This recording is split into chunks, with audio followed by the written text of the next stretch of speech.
Pray, pray, pray anytime. Pray when you're sad. Pray when you're glad. Pray when you're weak. Pray when you're strong. Just pray and pray, 'cause anytime is prayer time. Pray, pray, pray anytime. Pray when you're sad. Pray when you're glad. Pray when you're weak. Pray when you're strong. Just pray and pray, 'cause anytime is prayer time. The offices in heaven, they're opened up for you. Every second, every minute, and every hour. In case of an emergency, just dial the toll-free number and connect with the Father above. Pray, pray, my mother, pray anytime. just pray. Pray when you're sad. And pray. Pray when you're Pray glad. when you're weak. Pray when you're Pray weak. when you're strong. Pray when you're strong. Just pray and pray, 'cause anytime is prayer time. When you see that all your things are going well, you've got your wife and you keep a nice family, talk to God and thank Him in prayer. When you feel that your bones are still in place, you still can walk to and fro, talk to God and thank Him in prayer. Pray, pray, without ceasing. pray anytime. Just pray. Pray when you're sad. Pray. Pray when you're Pray glad. when you're weak. Pray when you're Pray weak. when you're strong. Pray when you're strong. Just pray and pray, 'cause anytime is prayer time. Anytime is prayer time. Pray, pray, my Father. pray anytime. Just pray. Pray when you're sad. Pray. Pray when you're Pray glad. when you're weak. Pray when you're Pray weak. when you're strong. Pray when you're strong. Just pray and pray, 'cause anytime is prayer time. Just pray and pray, 'cause anytime is prayer time. Just pray and pray, 'cause anytime is prayer time. Just pray and pray, 'cause anytime is prayer time. Just pray and pray, 'cause anytime is prayer time.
fools on the hill.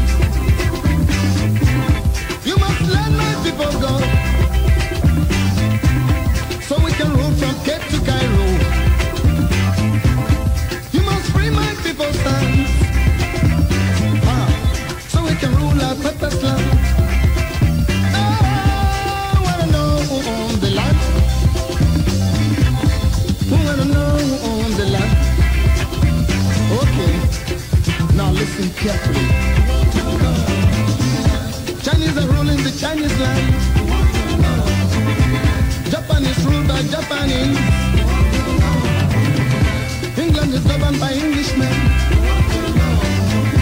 America is governed by Americans. So, Africa must be ruled by Africans. I wanna know who owns the land. We must rule from Cape to Cairo. We must rule our purpose land. I say, we want to know who owns the land. I want to know who owns the land. Aslan. Hey, Papa Aslan. Papa Aslan. Papa Aslan. It must be true.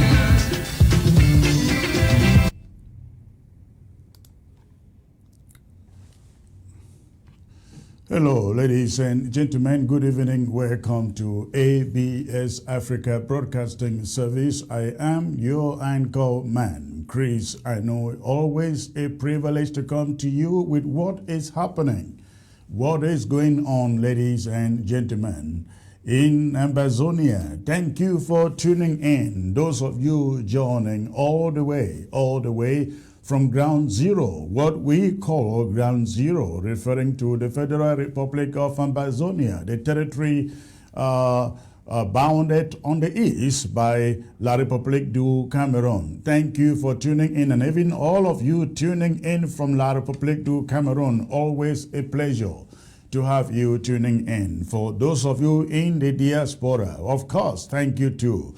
From Asia, from Europe, the United Kingdom, the United States of America, and of course, Canada included, then South America. Thank you all for tuning in today. It is a great day to be alive. So much to bring to you today. Ambazonia is very, very excited today as we wake up, ladies and gentlemen, to a new phase representing the Federal Republic of Ambazonia and the interim government of Ambazonia precisely. Ladies and gentlemen, for those of you joining by way of the social media, I'd like you to go ahead as usual and hit your share button. Let us quickly populate the platform, get at least 1,000 ladies and gentlemen on this screen, Let me see. I see the numbers doing jumping to my liking. So those of you just joining, please go ahead, hit your share button in a few minutes. Ladies and gentlemen, let's make it up to 1,000. Let's make it up to 1,000 in a few minutes. So please go ahead and let us quickly populate the platform. Let everybody out there know the anchor man is not live. The anchor man is alive right here on ABS. Coming to you from the great state of Texas, precisely Houston, Texas.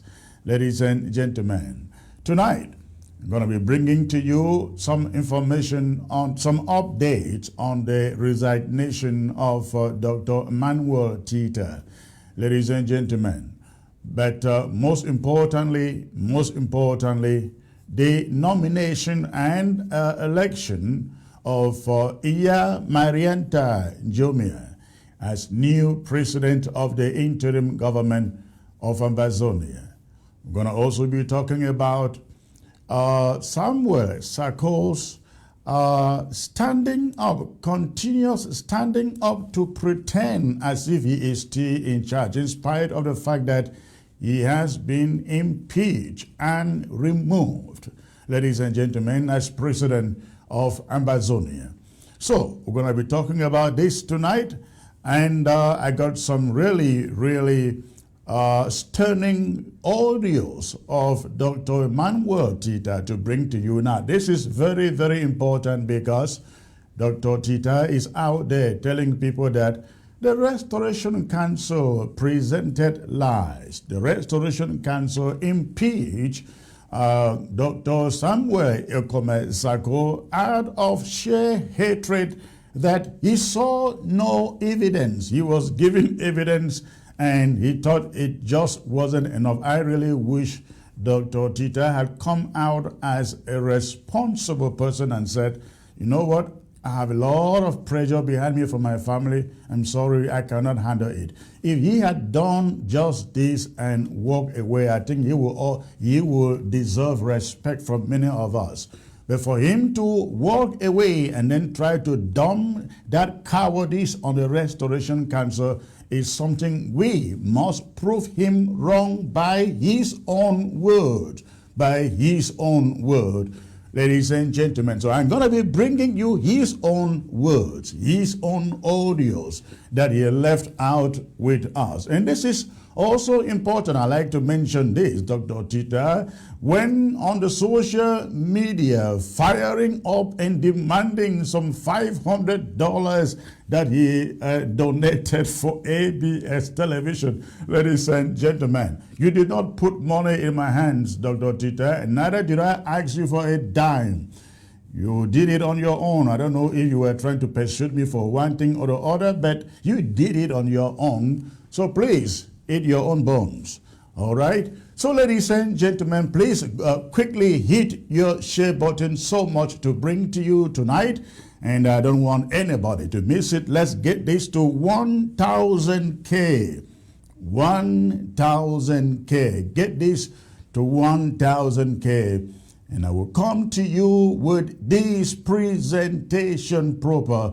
Ladies and gentlemen, I will also be joined with a powerful panel from the Restoration Council and from the cabinet of your interim government. So please hit that share button, and while you do so, let me quickly see who is joining here. Who is joining here? Now, ladies and gentlemen, this is very important. Something that I have learned over the weeks, over the days. Now, this is a strategy that La République du Cameroon is employing out there to set division and confusion amongst Ambazonians, especially when it comes to presentations, broadcasts like this one. This is their strategy. They will come to the platform like this one, ABS social media, Facebook platform, in live broadcasts like this one, and begin to comment. When they comment, they will be praising Sako, ladies and gentlemen. They will be praising Sako and praising La République du Cameroon. Most of them are La République du Cameroon agents, what they call black legs. We will not have them spill their emptiness on this platform. I have instructed those who monitor ABS Facebook platform to take them out immediately. Immediately they raise their ugly heads. So if you want to stay on the platform and enjoy it, just behave yourself. As I promise you, you will be taken out. We're not here to entertain black legs as you call yourself. We are here to serve Ambazonia. And the same thing, they will go to the other side. They will go to ABC and pretend as if they are coming from here and cause havoc over there, or doing the bidding for La République du Cameroon. So I want you to take note. And the same thing, they try to make phone calls in the course of shows like this to project their agenda. Of course, you can trust that I won't allow that to happen. We will only entertain those who come here behaving themselves, contributing constructively. I don't care, I don't mind if you differ with what we say, but you want to respond to it, be civilized. show some dignity in it and in your phone calls. All right. Let me see those of you who are joining. Ladies and gentlemen, I am doing this. I want you to hit that share button. Hit it to 1,000 in the next 4 minutes. Is over 500, going to 600. Please hit that share button.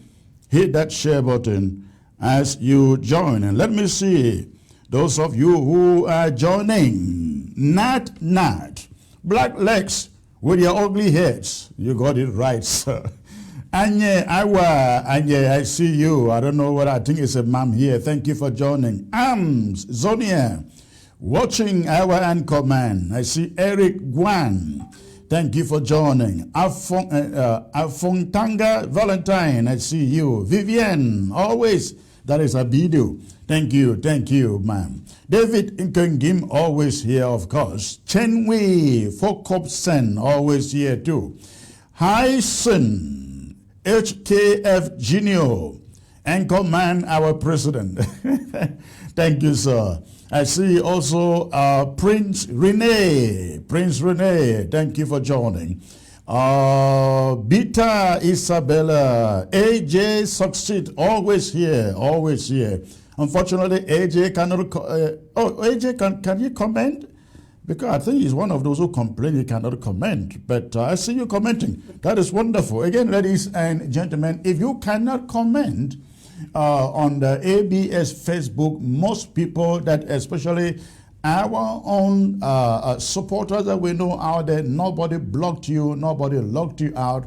It's just some Facebook thing that we just have not been able to figure out why some people who have not been blocked cannot comment. We are still trying to experiment to find that out. So please just stay put out there. We will get a solution for that. Meanwhile, please hit that share button. I see Mambo Pena. Okay, thank you for joining. Honorable Postmax, well done. That explanation is very important. All right, sir.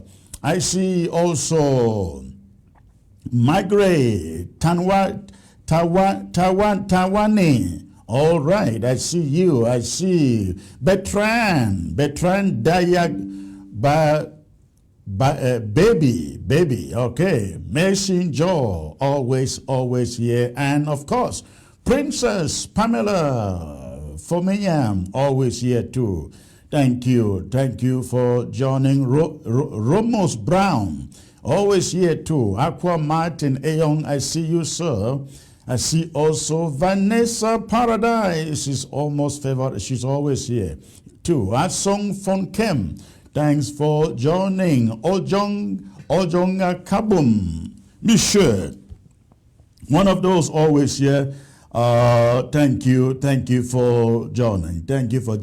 Destiny, new country. Say, please share. There you go. Thank you, sir. Molas. Hello, Secretary Chris. Thank you for standing tall with the suffering people of Southern Cameroon. We all have to stand tall, sir. Thank you for joining. Mark Powell, please, Secretary Chris, please don't fail because we stand by you. All right, thank you, sir. Louis Mark, I see you. I say even O.B. James can't comment. Even O.B. James can't comment. Sorry about that, sir. We're trying to see what we can do with that. All right. I see also Tabi Ebob. I cannot reply to messages. Unfortunately, sir, we will see if we can work out something. Edward Billy Blank, Secretary Chris, you are the man of this revolution. Okay, thank you, sir. Dora Ann is always here. Peter Taco Fondo, thank you, sir, for joining. I see also Ingwa Irene. Is it Ingwa Irene, the woman who is all over the place? I don't think she's the one. All right. Benche, always here. Fese Ebako, I see you. All right, ladies and gentlemen, please do me the favor, hit that share button as I come to you with what is making news in Ambazonia today. And let me start with this, ladies and gentlemen. the impeach and remove president, the impeach and remove president just continues to amaze every one of us, pretending he is still in charge and just not moved by anything that is going on around him. But I can assure you, remember he said last time, these days he doesn't go to bed, he doesn't sleep until after 3 a.m. After 3 a.m. And he is now holding meetings more than ever he has held in the past 4 years of his leadership of this interim government. Now he just continues to make believe, ladies and gentlemen. You know, this thing is a psychological game. He just keep on trying to remain very, very proactive, holding meetings here, holding meetings there, coming up on television, making audios himself, trying so hard to make believe he is still totally in charge. He has not been dented by any means, by any way. That is what he is trying to do. Now, as you find on your screen, he has now scheduled just another fundraiser for tomorrow. Now he says he is conducting this fundraiser, ladies and gentlemen, for refugees. Great initiative, isn't it? Great initiative. The only problem is that this, you will think that he will go into lava storm 1, lava storm 2, lava storm 3, which took place only 2 weeks ago. Take out some of this money to take care of our refugees in Nigeria. No, he just want to, put out something that is noise making, so that he comes across to you and me as, still very much in charge, What I wonder, ladies and gentlemen, is who is giving him the money? Who wants to give somewhere a Komesako money, ladies and gentlemen? Who wants to give this guy a dime for anything at this moment, when for more than 2 years he has not given account for all the money he has collected from Ambazonians? He has not, in fact, alone. He borrowed some of the money. He literally went into the treasury and borrowed your money. Why can't you use some of that money to take care of refugees, fellow Ambazonians? Again, we are told that he is conducting a fundraiser tomorrow. A fundraiser. Now, we have not been told what he has done with the last fundraiser of 2 weeks ago called Lava Storm, or was it 3 weeks ago? But 3 weeks ago, he conducted Lava Storm number 3, one of those big fundraiser. You can imagine that's what they want us to believe, right? He did so. But 20th and 11th February took place in Ambazonia. He did these fundraisers, and the mountain race took place in his own backyard in Boya. This is a commander-in-chief, you want us to believe, who cannot even boast of his own local government. He doesn't have a constituency for us so far as this country, Ambazonia, is concerned. Ladies and gentlemen, I don't know whether those who surround him have ever asked him, Mr. President, as they call him, where is your constituency? Where is your constituency? Where is Tico local government? Tico local government has never been constituted. If it is constituted, show me the local government chairman. It doesn't exist. If a man cannot as much as take care, constitute his own constituency, how can he take care or constitute, ladies and gentlemen, run a country called Ambazonia? Of course he cannot. He just cannot. So that is the reason why we keep on telling you, Ambazonians, give no dime to anything that Samuel Ekomesako touches. He is dangerous with money. Very, very dangerous with money. And the biggest problem is that he never gives account until you force him. You force him. If I never force an audit of my trip to Boya, Samuel Ekomesako would never have agreed to any audit. Ladies and gentlemen, if I had not forced it, there would have been no audit. Because I'm telling you, there is now information out there. And I am really sorry. Let me apologize to all of you out there, ladies and gentlemen. Do not think that some of these things, I knew them when they were happening. Most of the things that I bring to you today are things that we have discovered in the last 2-3 months. Many of these things we did not know. For all the time we thought we had a great leader, a man of God, a child of God, a God-fearing person. But when you listen him going to Brazil and telling people that how he was dishing out churches, he was distributing his churches to his children, then if he doesn't come to you across as a calm person, as a person, totally different from the person we thought he was, I don't know what you think about. I don't know what you think about. But all along we thought this was a good brother, a man of God. He turned out exactly the opposite of what he wanted us to believe, ladies and gentlemen. And that is why today I keep on telling you, no dime should go to somewhere Ekomesako. Let him go for an audit of the 2 drafts, the 20%, the president's draft, the president basket, the lava storms, the president's corner, every single fundraiser that he has made. He should go for an audit. He must go for an audit. I don't care whether he has been impeached or not, or removed or not. He is due an audit. And I've heard that they are out there planning some court cases.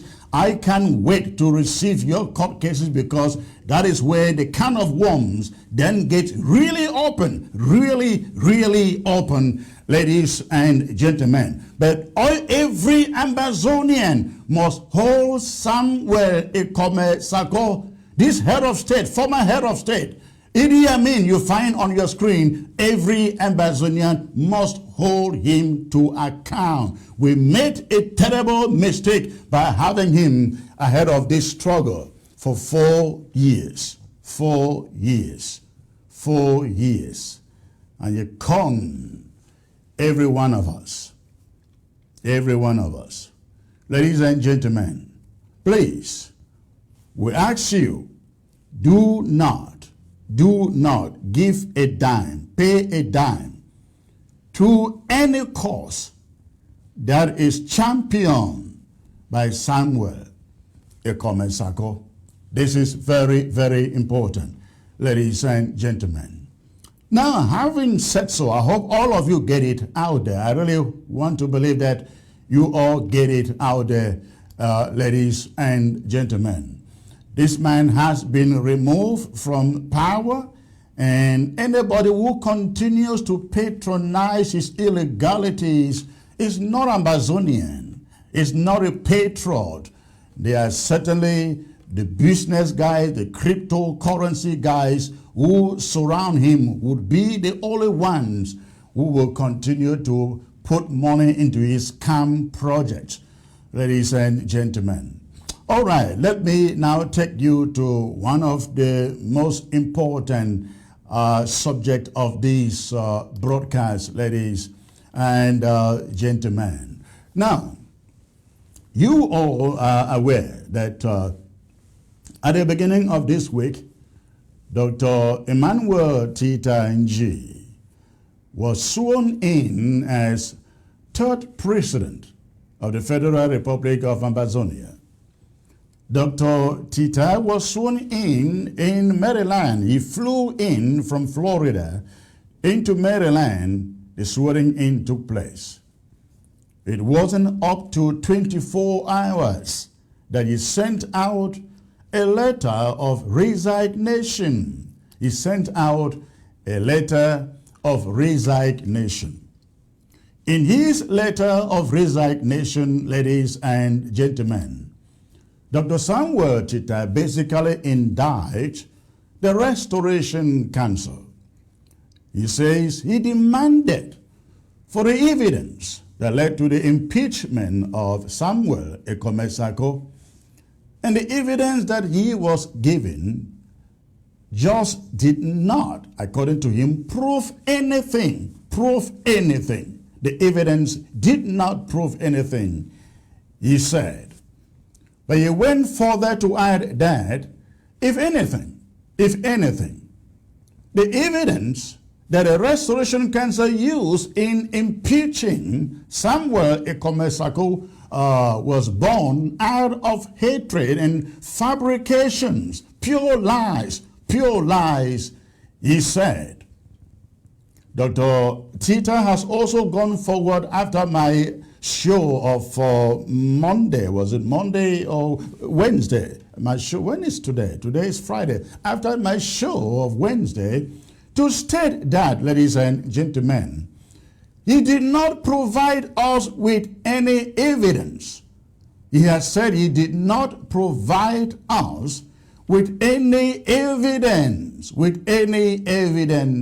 that we use in prosecuting the improprieties of Samuel Ekomesako.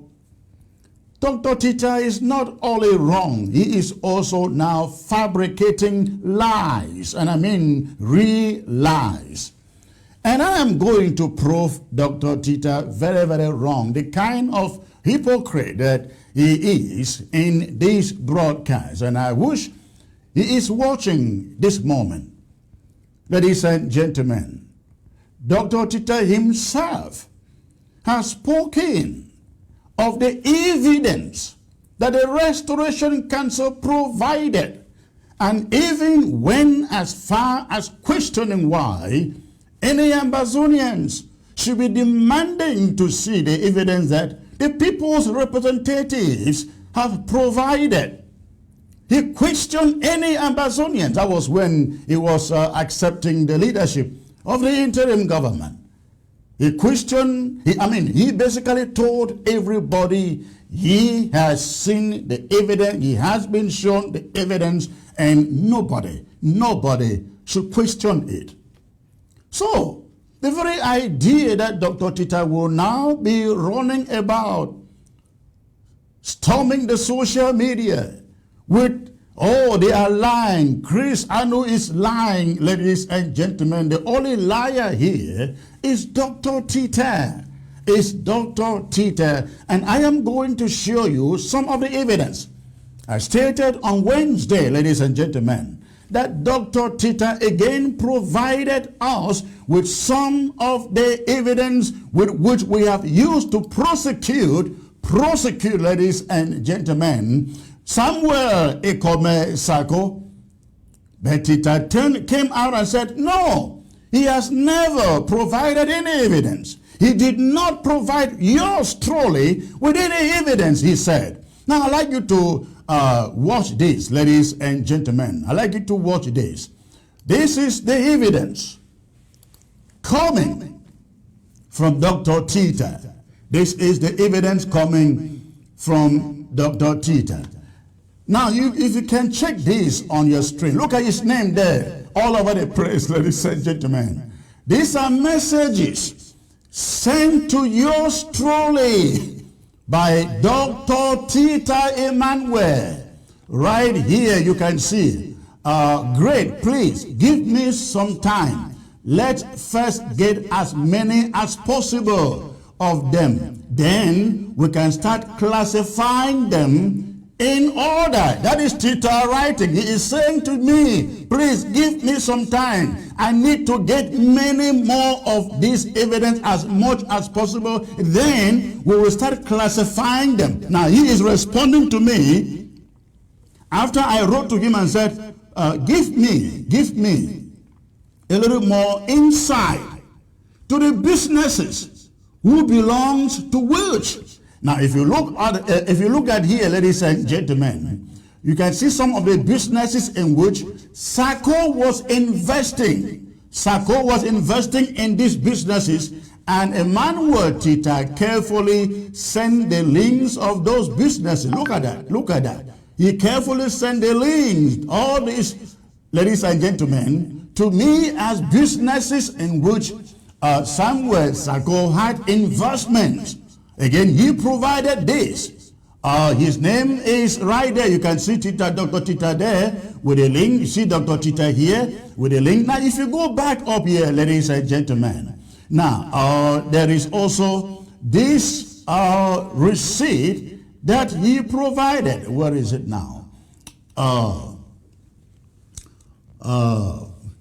He provides a receipt here, ladies and gentlemen, that is coming from a requisition signed by Samuel Ekome Sako with some bank accounts in Nigeria. Again, this is the one. This is the one. You can see a copy of requisition. Again, this is coming from Dr. Tita. Provided yours truly, ladies and gentlemen, and I believe the Restoration Council also has this piece of evidence. Now, Dr. Tita is out there telling everybody, oh, he never provided any evidence to anybody against Dr. Sako. Ladies and gentlemen, you can see these are his names in these pieces of evidence. These are his name providing all this. You can see all of this coming from Tita Emmanuel. Now, in this case, he says this is the one that Prince Chinje, the chair for Santa local government area, who is in Texas, got Sako into a company, an investment company that Chinje, he says, Prince Chinje, who is the chair or who was the local chairman for Santa, got Sako involved. That is Tita writing there. Now he sends the link. Now he says here, he writes here, CoinZoom, the first cryptocurrency that Chairman Francis Chinye introduced, and they got so many Southern Cameroonians put in their money into this scam. Tita is calling it a scam. Ladies and gentlemen, Tita knew it was a scam. He is the one providing this information. He says, CoinZoom, the first cryptocurrency that Chairman Francis Chinye introduced, and they got so many Southern Cameroonians put in their money into the scam. And Francis Chinye then left and transferred all the funds into Bitcoin. And other Southern Cameroonians lost so much money as the value of CoinZoom dropped. Again, fellow Ambazonians, Tita cannot say anybody made this up. We don't come here and run our mouth without fact to what we're saying. So when Dr. Tita is out there running his mouth, he should know we have traces of everything that he has forwarded to us. Now, right here, he says, this is one of the stuffs they go around selling, calling Southern Cameroonians to buy them. This is one of the stuff they go around. Who? Sako and the rest, they go around selling. And what are they doing? They are calling Southern Cameroonians to invest in it. Then he writes here, this is one of the businesses as well. And he includes the link there, ladies and gentlemen.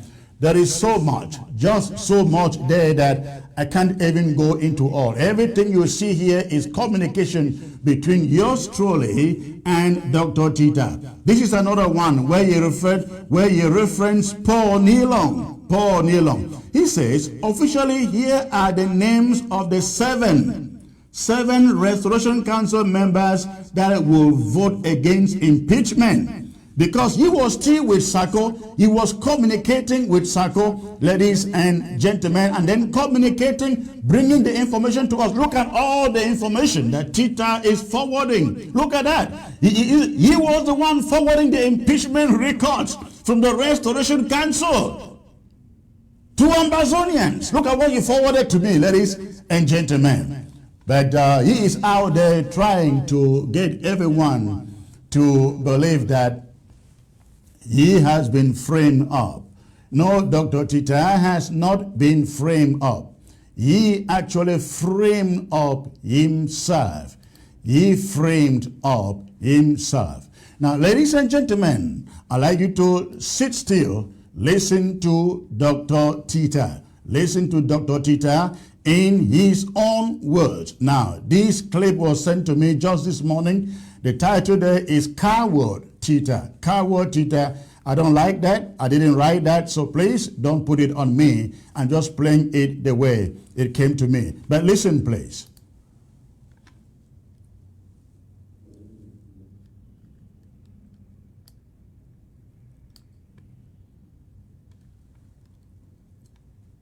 Oh, I'm sorry.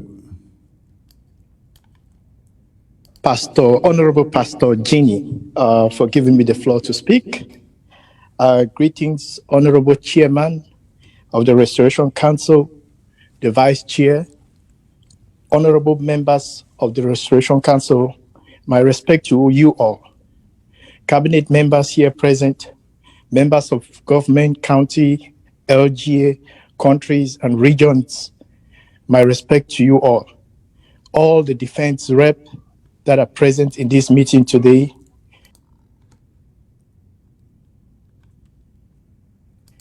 When I fade it up, like with the talker, you guys are the one keeping the struggle going. We all agree that for the past 3 months, our revolution has been in turmoil.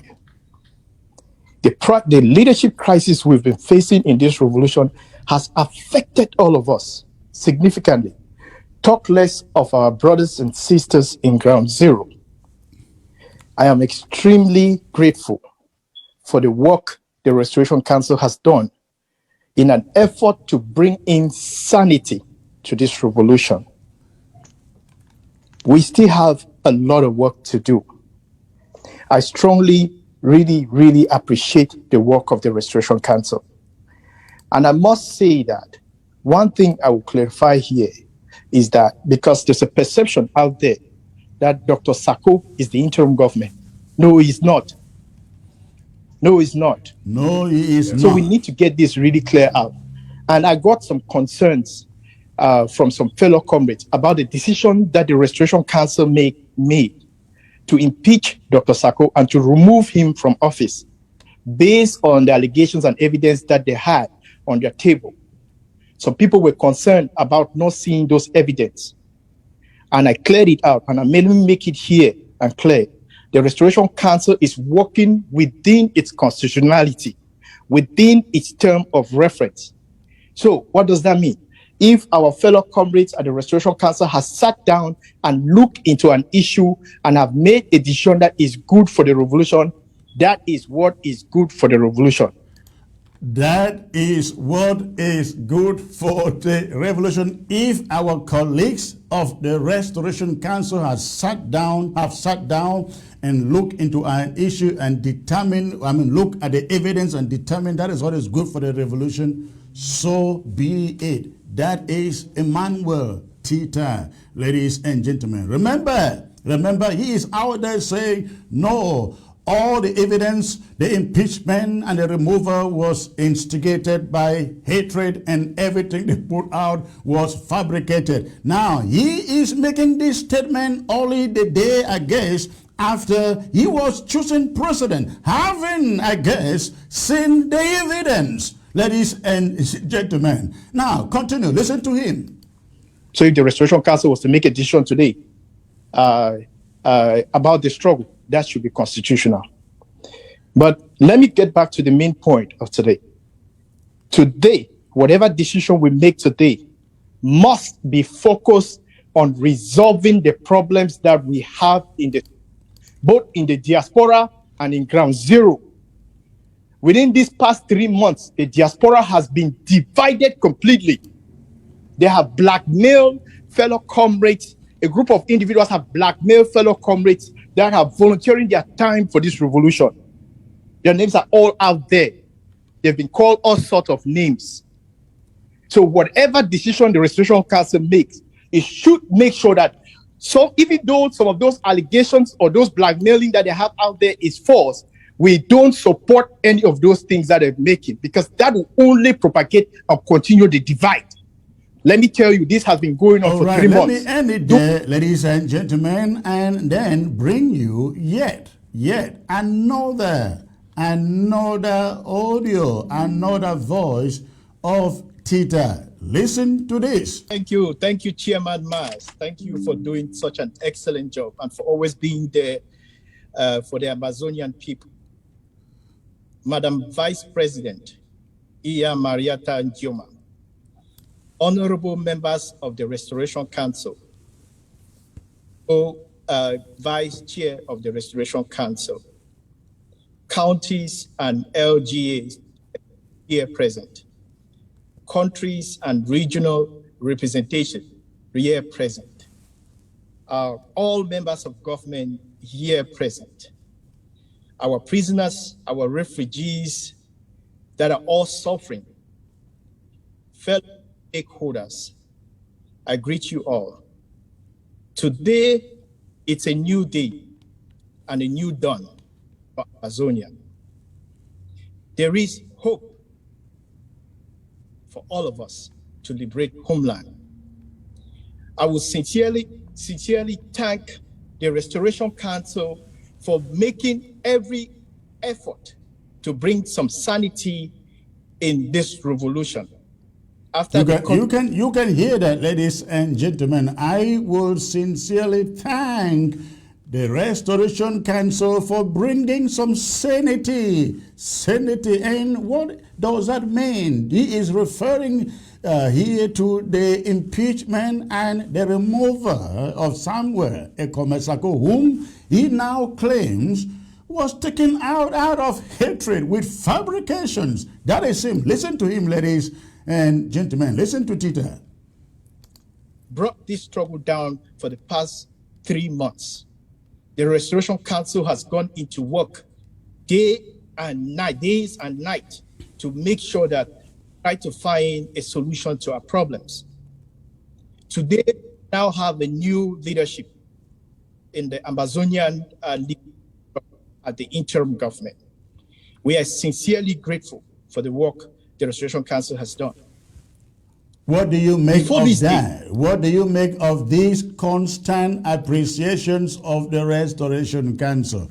We are extremely thankful, appreciative of the work that the Restoration Council has done. So Tita says, listen to it. Let's move on. Listen to him. Guys, on behalf of the people of Ambazonia, the problems we've been facing for the past couple of days, but for the past couple of months. But not only that, the mailing and sabotage that they've carried out on fellow comrades, like Honorable Vice President Dr. Harrison Abongwa, that I hold at a very high esteem, and Chris Ano, Bishop John, that they've all been blackmailed.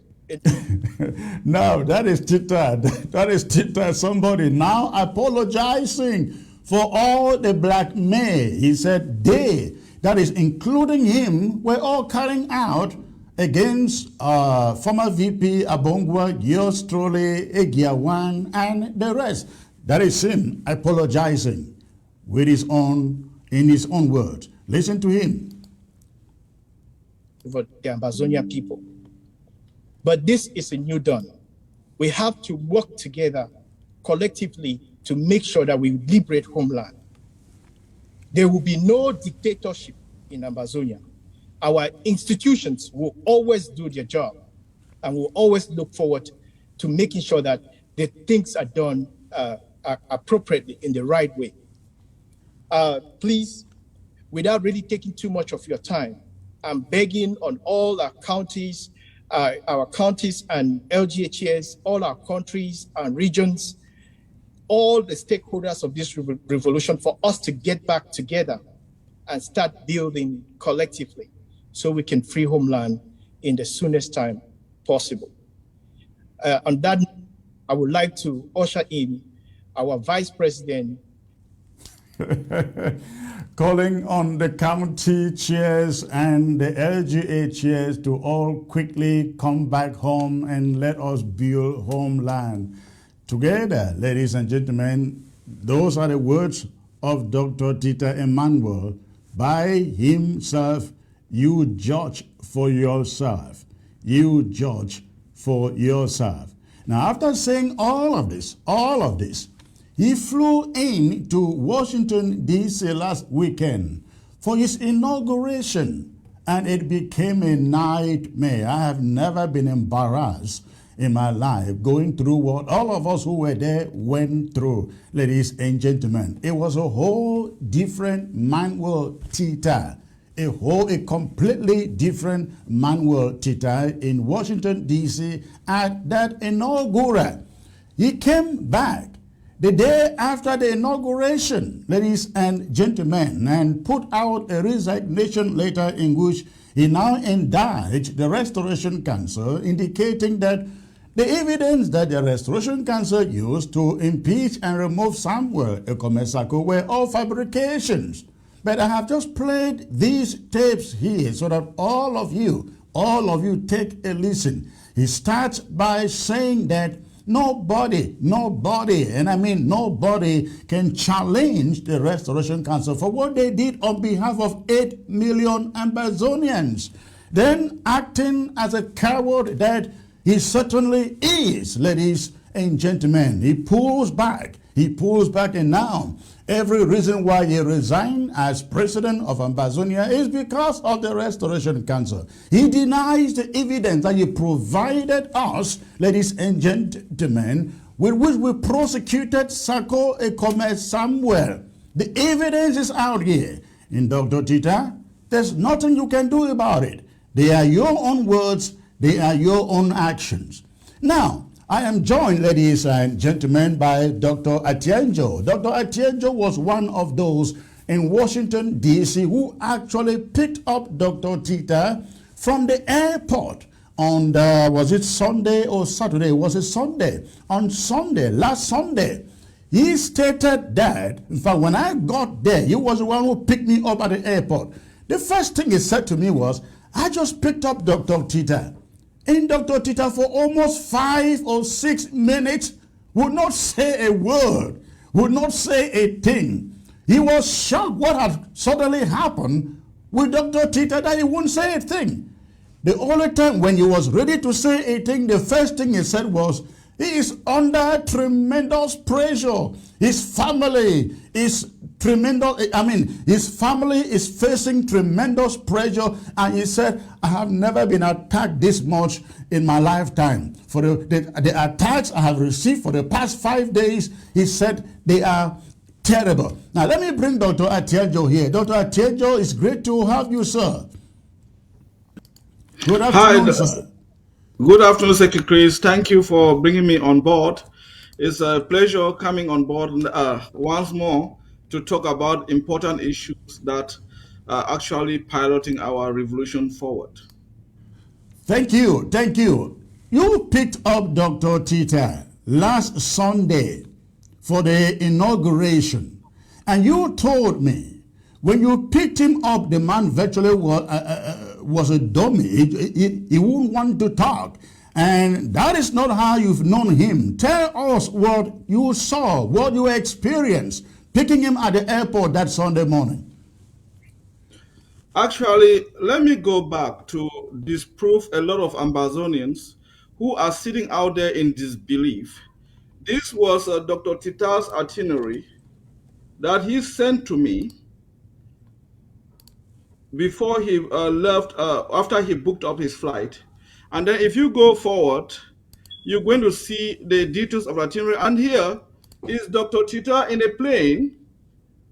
He wrote to me, Doc, I'm departing. And then the next thing is his message to me that I have arrived. I just landed. And then I told him where he was, that I was going to pick him up. Then I picked him up. Actually, when I saw Dr. Tita, he was dressed in a blue suit. And then I went up, I took his bags and put in my car, and I asked him if he wanted to sit, because I saw him at that time as a president. Would you want to sit at the back seat, or you going to sit in front? He said he would like to sit in front. So when I saw him, he was so moody. I have never seen that kind of frown from Dr. Tita. It was so terrible. And I asked him, is everything okay, Mr. President elect? He said, no, nothing is good. I said, what is going on? He said that the insults have been rained on him. He has been assaulted. He has been insulted in every form humanly possible for the few days that he accepted to become president-elect of Ambazonia. And I drove with him. I picked him up, and there were moments in the car that Dr. Tita would sit for about 5 minutes without us saying even a word. But he was constantly on his phone. And I tried to talk him into what is going on. And he told me, you know what? I have been insulted, I've been abused, and I need, so it means that I have come in here to clean a job, to do the cleaning. I said, what is it that you are talking about? He said, well, I need some evidences about the impeachment of the disgraced former President Sako. I said, what kind of evidences do you need, Dr. Tita? He said, evidences about his impeachment. I said, well, let me just educate you here. Maybe you don't know. Dr. Sako was not impeached based on financial dealings. That one is the secondary. He was impeached because he formed a different government. He divided the government. He divided the IG. And that was the premise on which the former president, Siseko, was impeached. And he was not only impeached because of that, he was impeached for other things. He tried to dissolve the Restoration Council. These are two impeachable offenses which the disgraced president committed, and he was actually impeached and removed from office as a result of that. Do you agree with me, Dr. He said yes. Then I said, how about the financial? I said, well, that evidence is going to come out here, and you and I were part of the APP and the Zooms that were called by the Restoration Council to display all these pieces of evidences. And did you not see that? He said he saw them. And he chickened out because I saw him sweating until when we got to a light close to where we were going to lodge him. This guy I almost had an accident because he said, oh, no, no, no, I'm not going there. I need to eat. I need to take a shower. I need to sleep. I said, well, we are taking you to a place where you're going to have a nap. And why all this sudden, oh no, I need to go to a hotel. I said, Dr. Tita, we have a hotel room for you, but check-in time is at 4 p.m. So we can't get in now. And I picked him at 10:35 in the morning, Eastern time. So when we drove, and then he said he needs to eat something. I called Comrade Sebastian and asked him how we could meet at the hotel so that he could see for himself that check-in time was 4. He said he sent me the address. So we drove past through a subway where we bought some food there for him. He got a sandwich, I got mine and a drink. And then we drove off straight to the hotel.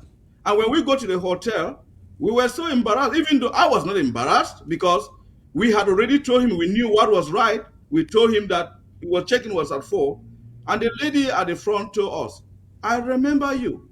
I told you that there's no room available at this time until 4 p.m. So that is when he came to the reality that we're going, because, he was acting out of some kind of influence, which was really, really embarrassing because he was afraid of something we don't know about. He was so scared and it was so frightening to him. At some point, I believe that is when the reality of becoming a president kicked in, and he saw the attention that was brought towards him and all the insults, negative and positive. It became so overwhelming to him that he almost found a place. He was looking for a way, an escape route. However, we took him to the place where we had prepared. He got in there, and we showed him his room, comfortable king bedside in there, well dressed, everything was fine. And he told us, I would like to sit here alone for some time. We said, okay, that's fine. Stay here as long as you can. I'm on my way to go and pick up Secretary Chris. We were with Chairman Mars. We went up and we're sharing a cup of wine together. And then I left and went to the airport and picked you, Secretary Chris.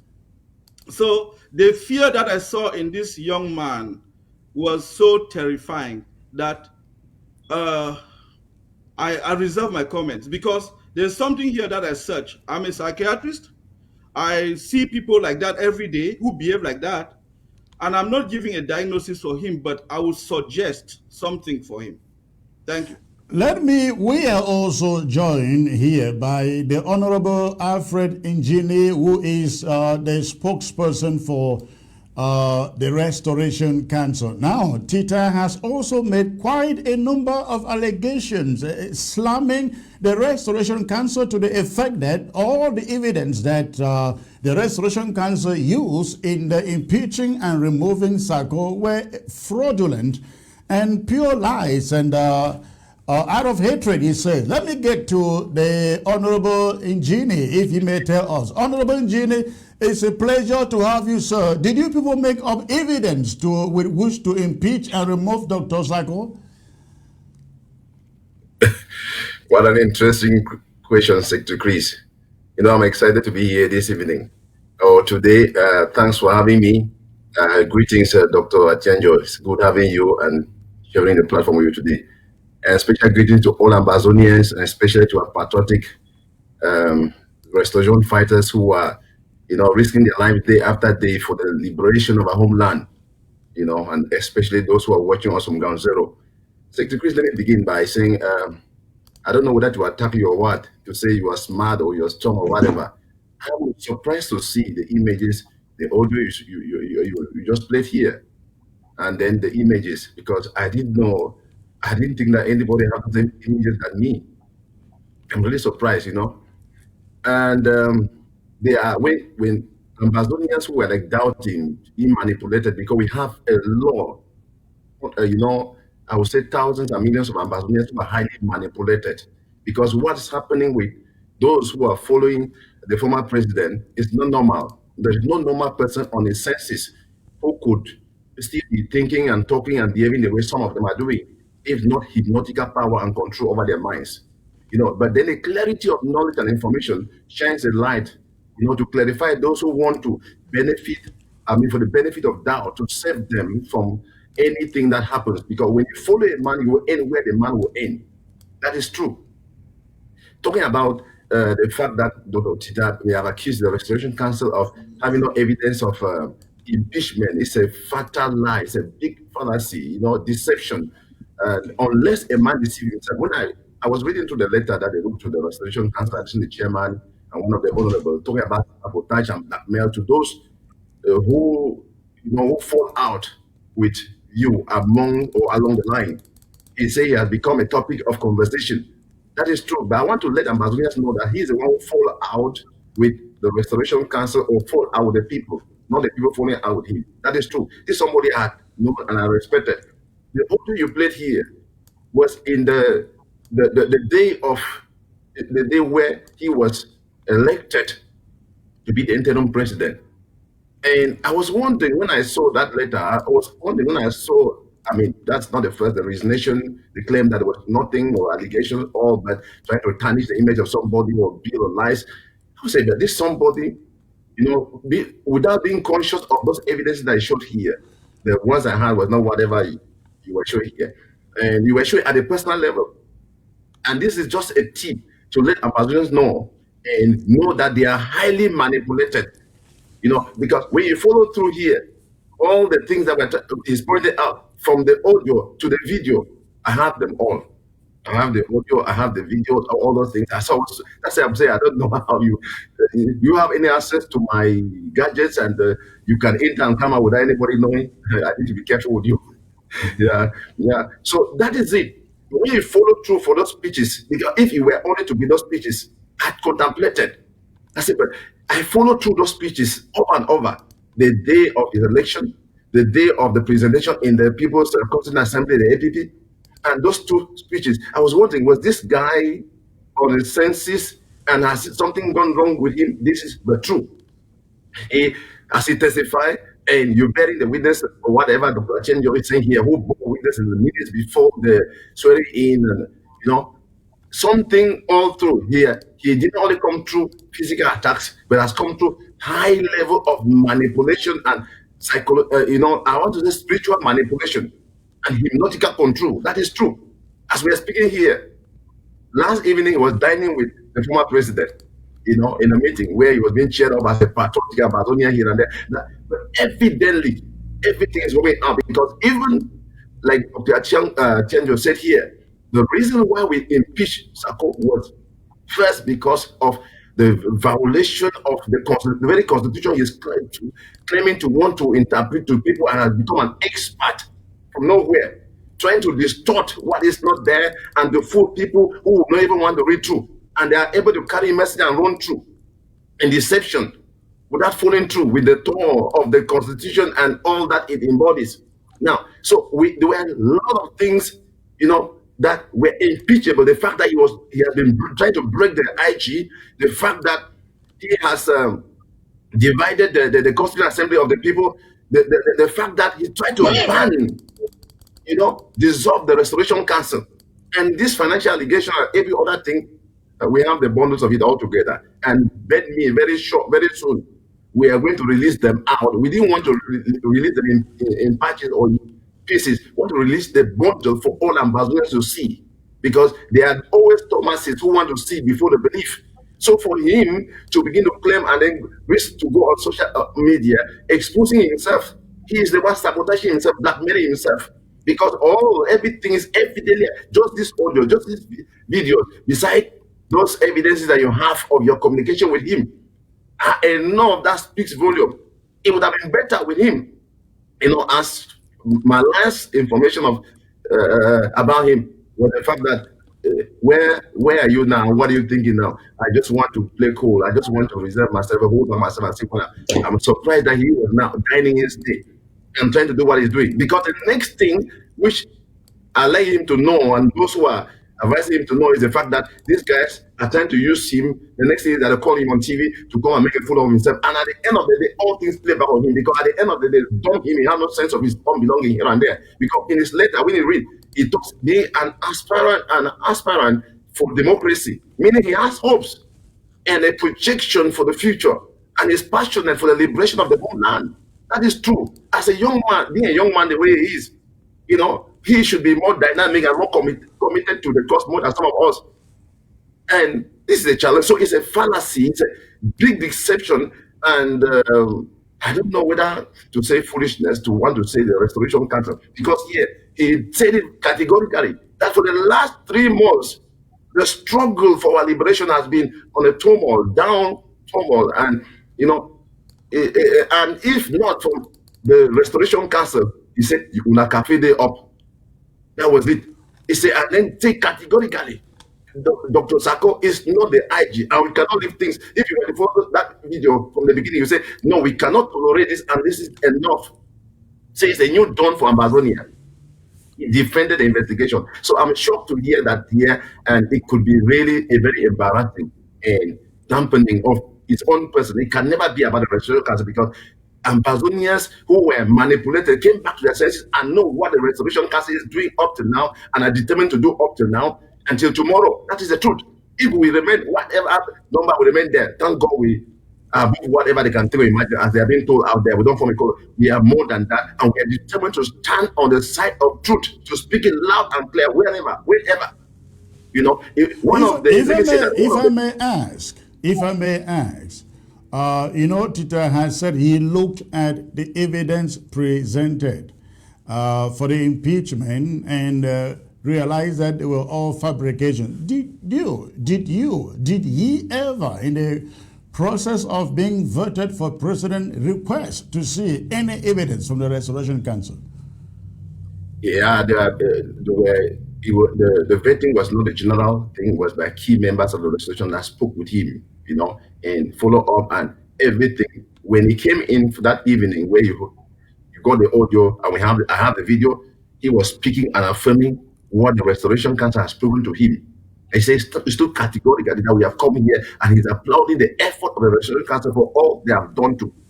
I had been in the call with him. I don't want to get into that. I had been in a call with him sometimes some weeks before that, where he cried the frustration that the struggle was facing, lamentably, and said, well, it was just after my passing on ABC, not even on ABS. Say, I was glad to hear you speak on the thing you were speaking, and you stood up for the truth of what's happening. We cannot continue to allow things happen this way. We need to be able to speak out for consciences of those who are being manipulated to be awakened. So, through the vetting process, vetting has a different phases. The pre-collection of information about the person, and the interview, communication with the person now to confirm whatever has been gotten from the pre-findings, and then to qualify at the end. Now, he was very adverse about that, and he was convicted. It was only through that manipulation, that manipulation he went through before coming for the swearing in. Prior to the swearing in, that he became so confused, and I was dictated or directed on to do whatever he's doing now is not what he thought to do, but what he has been told to do. He's not acting on the senses. This is what Ambazonian unfortunately on him. Dr. Atienjo, the Honorable Njini say he wasn't acting on his senses. It appears he still wasn't acting in his senses all the way to DC. Now, have you been able to figure out what exactly is responsible for this attitude for the withdrawal? Could it be because of the family pressure that he made all of us to understand? Or these attacks. Remember, we learned of a certain tape that was going to be put out there by some Ambazonians in Florida, a tape in which he put himself in a very bad setting, compromising setting. And he also mentioned the vicious attacks coming from Sako's followers. Have you been able to figure out which of these actually got him out? Well, Secretary Chris, I can tell you that in his letter of resignation, it was a complete fallacy, because they claim that he brought on board for not having enough evidences for the impeachment of the disgraced Sako were all false. I can see that there's something I would like to read here. A person with HPD, I'll later call it in full, is someone who has a disorder that puts him in a position to seek attention, talks dramatically, and always wanting to be at the center of things, with a strong opinion. And that person at the same time is easily influenced, changes decisions rapidly with emotions. Well, it's a certain condition in psychiatry, we call it's a personality condition. They call it histrionic personality disorder. I can see that with all this juvenile or youthful exuberance, I saw that Dr. Tita jumped into a situation that he never prepared himself psychologically. And because of his ability to seek attention in every forum or in every situation, because of his ability to actually sit in the middle, to be to be at the center of things, that pushed him in that situation. Yes, of course, he told me that he had a lot of family pressure. Before leaving his house, his wife and daughters were crying. And then he also said that the people in Florida, Tampa Bay, are not happy with him. And he did not tell me anything deep about his past there. But from what we are digging, it looks like there was some information, damaging information that was going to come. And the fact that Tita knew that the disgraced president was going to meet with the women of Florida, who had a lot of incriminating evidences against Tita, actually pushed him to take this decision because he wanted Sako to cancel his meeting with these women, and he wanted that even if he goes for the meeting, whatever pieces of evidence that is brought on board will not be put out there. So you can see him fighting a war from both fronts. He is trying to appease the Sako group for all the evidences they have gotten against him, not to put it out there. And he's also trying to like fight at us or fight against us, thinking that in order to keep himself safe. But the issue here is that he has forgotten. He is really misguided, because if I were Dr. Tita, I would sit quiet and receive the punches and be honorable. So I would say here that he is a young man who jumped into he wore shoes that could not size him. And now he quickly realized himself that he had caused a lot of damage as he was moving up the ladder, a political ladder, and thought that he could go back to address these issues. That is why he hastily took that decision to resign. Yes, there was some incriminating evidence that was coming from Florida, and that actually put the nail on the coffin. All right, let's hold it there. Let's move on to the most important subject of this broadcast. And Mike Fusi is joining us. I will bring in this other very important subject. Then I'll bring him in. Then we can join the discussion on both issues. Ladies and gentlemen, Ambazonia has a new leader in town. Ambazonia has a new president, and that new president, ladies and gentlemen, I introduce him to you right now in this dancing mode. Take a look.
All right, ladies and gentlemen, Ambazonia has a new leader. Ambazonians have a new president. Making history for the first time, ladies and gentlemen. The people of the Southern Cameroons has a woman president in the name of Iya Marianta Njomia. Iya Marianta Njomia. You all recall that she was initially picked as the vice president to Dr. Tita Emmanuel. when Dr. Tita Emmanuel turned it down 2 days ago. The Restoration Council meeting yesterday constitutionally picked her to become the next president of the Federal Republic of Ambazonia.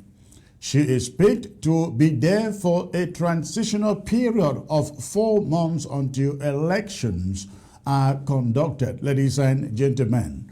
He is still being waited to pick her own vice president.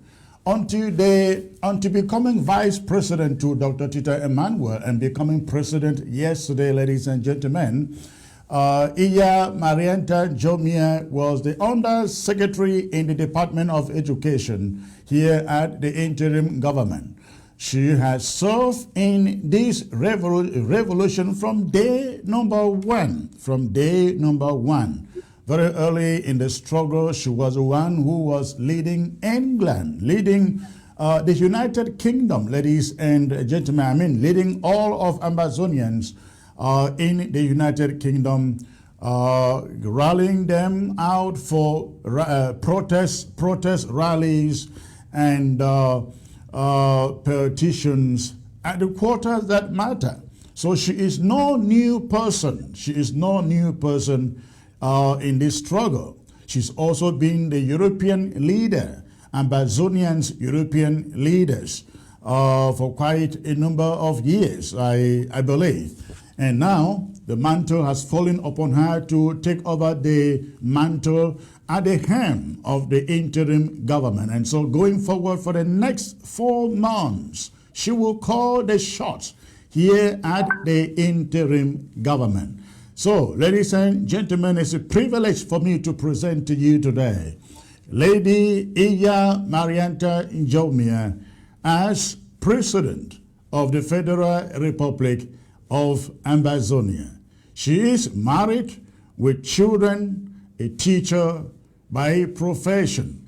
Lady Marianta, it's a pleasure to have you as our president. We look forward to giving you a helping hand to make sure that under your tenure, we take this struggle to where Samuel Ekomesako failed to take it to. I am now joined, ladies and gentlemen, by Comrade Mike Fusi, who was actually considered for vice president to Iya Marianta Njomia. Comrade Fusi, it's a pleasure to have you, sir. Give us your take on this choice of Iya Marianta as President of the Federal Republic of Ambazonia. Again, you were picked or nominated for Vice President, but for some reasons, you just wouldn't take it. But I believe that this is a good choice, a choice that every Ambazonian should rally behind. Am I wrong?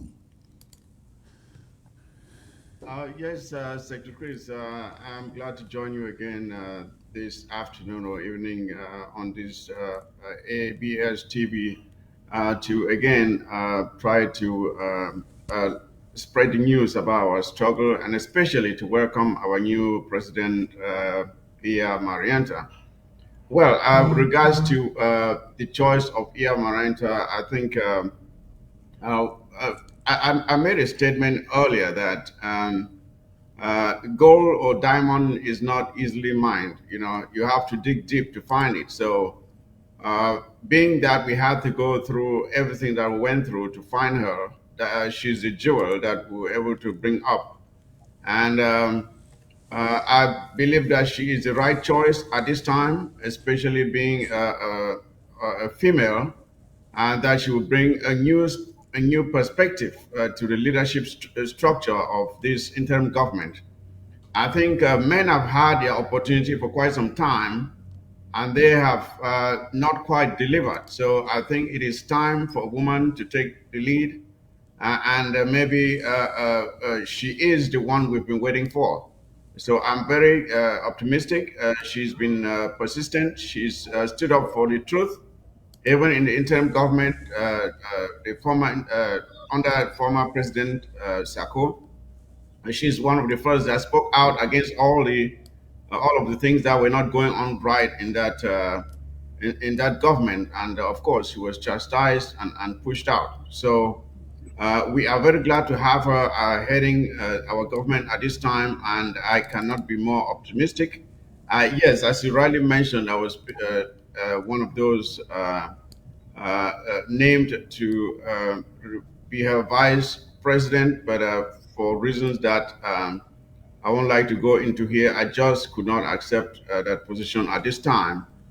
There's always the right time for everything, so maybe the right time will come. But for now, I think we have a complete team that I'm very sure will give us the results that we've been waiting for all this time. So again, I say congratulations to President Marianta. I cannot wait to work with you to make sure that the dream of realizing a free and democratic Amazonia is realized. Because there's one thing about being free, but we are not just fighting to be free. We're fighting to be free and democratic. Because I'll tell you one thing, Secretary Chris.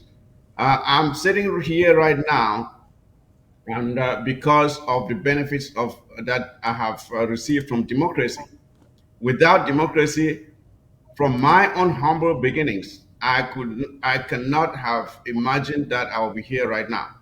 So I know what benefits democracy can bring to our people, and that is why I'm in this struggle, not for myself, but for those back home who are yearning to have opportunities. Good leadership is very is at the core of all development and growth. Without good leadership, even in the midst of plenty, you will still find people going hungry, and that is exactly what is happening in the southern Cameroon, Sambazonia. So let us put our hands together, join Marianta and the new team to make sure that we realize this dream of at last delivering Ambazonia for our people. Let me go to Dr. Atienjo. This has been long in coming. This has been very long in coming. What would you suggest to be, and I will ask the same question to the rest of you, what would you suggest should be the main preoccupation of Iya Marianta at this moment? Is a very brief period she has in power, just 4 months. What would you suggest should be her immediate preoccupation, Dr. Tienjo? Well, first of all, I want to congratulate our president-elect Aya Marietta for accepting to become our first female president. And it is honorable, and Ambazonians need to go to the streets celebrating, because this is a democratic step or milestone that has been registered by our young country that is in the making. So I know I saw the energy that she accepted this position. I am very firm that she is going to be a very a team player, so that we can work together to actually take Ambazona forward. What is the main thing that she needs to focus on for these 4 months? 4 months is politically, 4 months is a very, very a long time. And you think, in other words, is also short in other ways too.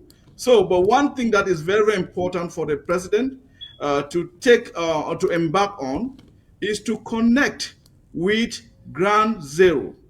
You know, this government has been disconnected under disgraced President Sako. This government has been disconnected from ground zero. What I mean by disconnection is because of the fact that we have raised funds in different ways, from MTTB, from draft 2020, 2021, and also some other intra-fora contributions like the lava storm. This money has never reached our people. They have never reached our boys on the ground. So the first assignment for the new leadership is to establish that direct link that will actually encourage our people on the ground who are suffering, who have been doing everything to protect our territory and have not been compensated or have not been given any incentives. Let them feel a new touch from a new government. And then another thing I would like her to do is to actually work together with even people who do not want her to be in position of power, so that we can collectively build a unified and strong struggle or Ambazonia for our people in Ground Zero. Those are the 2 points. Connect with Ground Zero and make sure that they feel the touch. And secondly, to work together with everyone to actually foster our revolution forward. Thank you. Reverend Honorable Njini, what in your mind should be the immediate task she should be engaged in right now? Thank you, Secretary Chris. I want to throw the line after Dr. Achenyo for the fact that she, with a lot of excitement, I've seen the joy she put up or the zeal she put up showing up for this post. And, like, foremost just look like a very short time, but when you know what you're supposed to do and you commit yourself to doing it and you are able to get the essentials done, you can do what some people may not do for 5 years, or analyze what some people for 4 years have not been able to do. You'll be able to do it. And so I line up, it's been a burden in my heart. A few hours before now, I was talking with a friend, a colleague, and I told he was just asking me, what do you think about this choice of President Marianta coming on for this transitional government? I said, I want to think. He said, is it not too short for her? What do you think? Can she do anything? I said, she can do a lot. She knows what is supposed to be done and go straight to doing it. And then I said to this guy, I said, when you read through the Bible, you have a lot of vivid cases. One of them outstanding is Queen Esther. When she came up into power, in a very short time, less than a month, her people had been a kind of a program for destruction and annihilation, total wipe out. And it was published everywhere. People were living, their situation was even worse than that of Ambazonia. Ambazonians have a greater hope than those people in the days of Esther. And when she came up, the good thing she had was the fact that she had an uncle who was like a father and who was a mentor. Like Dr. Chen says here, she cannot do that alone. She needs to work with people. And I want to say there are a lot of Mordecai. They call that uncle of Esther Mordecai. I told my friend today, if she would be able to tap from the wisdom and direction from those Mordecais, and one of them could be the vice president, and the team that are going to work together with her, and whoever, people who are passionate for the cause of Amazonia, and then go in light of that. And if that will happen, it has to do with humility. You are called for the people, because Ground Zero is the heat ground where people are suffering the torture and pain here on earth. And we are all informed, all abreast of the challenges going through now in Ground Zero, especially the manipulation within our restoration fighters, the frustration they have suffered from the failed government of Dr. Sako somewhere. Now, they need somebody who will reach out to them, not just like a leader to give command here and there, but as a father, as a mother, being available, and that, with immediate challenges, reaching out to them. And when that impact is felt back in Ground Zero, whatever we coordinated at the level of the diaspora, we'll just be harnessing the effort together for good success. And who knows, while we are talking about transition of 4 months, if she does something very strategic before 4 months, we could be delivered. Nothing is impossible for God. When God comes in for one day can be like 1,000 years, and things are done radically. So if she put on that garment of humility for service to the people as she shows up, then she will be shocked what will become. And the 4 months can live to be history that Ambazonians have never known. Thank you. Mike, please, your turn. What do you think she should be doing right now within these 4 months as a matter of priority? As a matter of priority, Secretary Chris, there are a few things that should be the priority for her administration. And one of those is strengthening the structures of our government. You will realize that the reason we are in this mess, first of all, is because the institutions of our government were not working as intended. And the former president was trying hard to even make them weaker so he can use them as, especially like the Restoration Council, use it as a rubber stamp institution which will simply approve of anything that he wants. we have to make sure that the Restoration Council is properly constituted again, and that the terms of reference of the Restoration Council are well understood by our people, that the Constitution is completed. I say completed because right now it's by me, I feel that it's incomplete. There are a lot of things that are lacking in the Constitution. We have to complete it. And then, of course, most important, uh, Ground Zero has been lacking of leadership. Till now, we have a president who is more interested in doing business abroad and doesn't care much on what is happening on the ground. We have to be in sync with Ground Zero, making sure that our fighters have what they need to prosecute this war and are guiding them, because these soldiers, some of them have never fought a war before. They don't know what the rules of the game are. They don't know what they're supposed to do or what they're not supposed to do. So we have to guide them to make sure they're doing the right thing and directing them to the right channel or to the right enemy, and making sure that we mitigate any issues or disputes that may arise in between our fighters. When we do that and we show our people that we care about them, okay, reaching out to our refugees, give that is giving our people a sense of direction, a purpose for this struggle, because there are people who still do not understand what we're fighting for. They just know that, okay, we're fighting for Ambazonian. Okay, but what does that mean? It entails making sure that you have good schools. It entails making sure that you have a good roads. That you have, when you graduate from school, you should be able to find a job. It entails having an economy that is there to satisfy the wishes of the people in terms of providing jobs, and first of all, training the right personnel to fill those job positions, and making sure that we reform our taxation and customs department. The health infrastructure is poor. Our education is poor. There are a lot of things that we need to educate our people on, to understand what this whole struggle is about. Look at just the amount of corruption that exists in the society, where our people are living in the midst of plenty. It's like living at the banks of a river, and yet you are starving of thirst. You are dying of thirst. So we have to make sure that when we talk about these things, Secretary Chris, I always go back to the image of Ngabo, the Ngabo massacre. I always like to go back to it. When you look at the image, those poor kids who were slaughtered with their parents, and even the pregnant women, they were slaughtered by La République du Cameroon.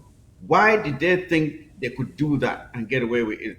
First of all, they looked at these children and they looked poor and miserable.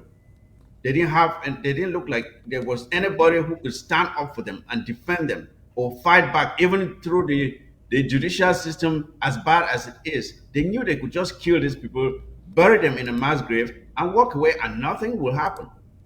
So when I look at that image, I always see myself in those kids. I always see myself in those kids, because growing up, I didn't have much. But when you look at a kid like that, and you simply discount what that child may grow up to be because of their humble beginnings, that is wrong. In Ambazonia, we are fighting to make sure that every child, like each of those children that you could find on the image of the Ngabo massacre, has a future. That you don't look at them and you think they cannot be a prime minister. You don't look at them and you think they cannot be an engineer or a doctor or a president. That every child should have high hopes that in Ambazonia you can rise up to be whoever you want to be, as long as you're willing to work for it. So these are the things that I hope our new administration will focus on, to make sure that they lay the foundation for the way forward. I don't think they'll be able to do a lot within 4 months, but they can lay a good foundation on which any other administration that comes in after the election should be able to build on, and give us the kind of government that we're hoping for in Ambazonia. All right. If you ask me, I would want to think that right now the counties have been so much destabilized. This is something that can be immediately put together, take them off circles, Bitcoin ring, and bring some sanity within that fold. And then, of course, ground zero is the number one. Ground zero is the number one. I was speaking with No PT today, and they are very excited with Marianta. I mean, No PT. I was speaking with No PT this morning, and he said they are very excited with Marianta taking over the leadership of the Ambazonia. And I think that if any two things, because 4 months, somebody have said that in politics is nothing.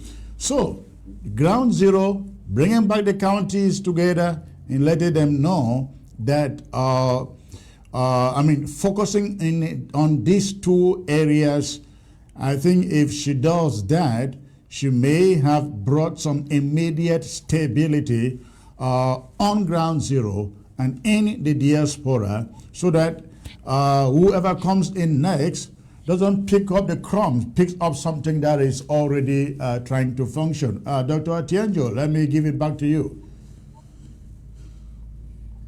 Yes, Secretary Chris, what you have said is actually, I mean, you have eloquently presented it. And actually, what the new president should be able to do is to actually attract the county structure to the government so that things can work better. And this is the way to do it. We know that most of these county chairs are kind of in a position where their own deeds have put them in a very difficult position. Some of them are in a dilemma at this moment. But I also want to use this opportunity to appeal to them that sanity, which has been brought into this revolution by the Restoration Council and by the choice of a new president, should be able to speak to them, to their consciences, to see what is right for Ambazonia. And the best way to do this is to actually go to the base and work with with the people. And for instance, you go to each of the counties, like Indian County, where the president-elect comes from, has I think 6 or 7 LGAs. Go in there and galvanize the base, and then the base would actually work forward to come up with a good county structure.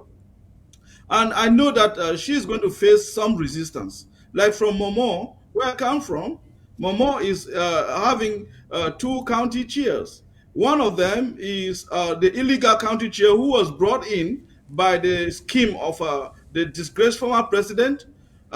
He is irrelevant when it comes to Momo, and we have conducted under the recalibration structure.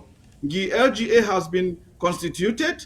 We have an LGA chair, then we have many more. We have Njikwa out of 5.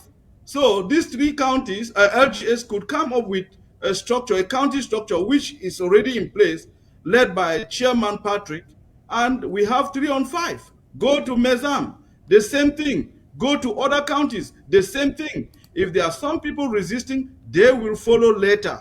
We must not move or work together with everybody at this moment.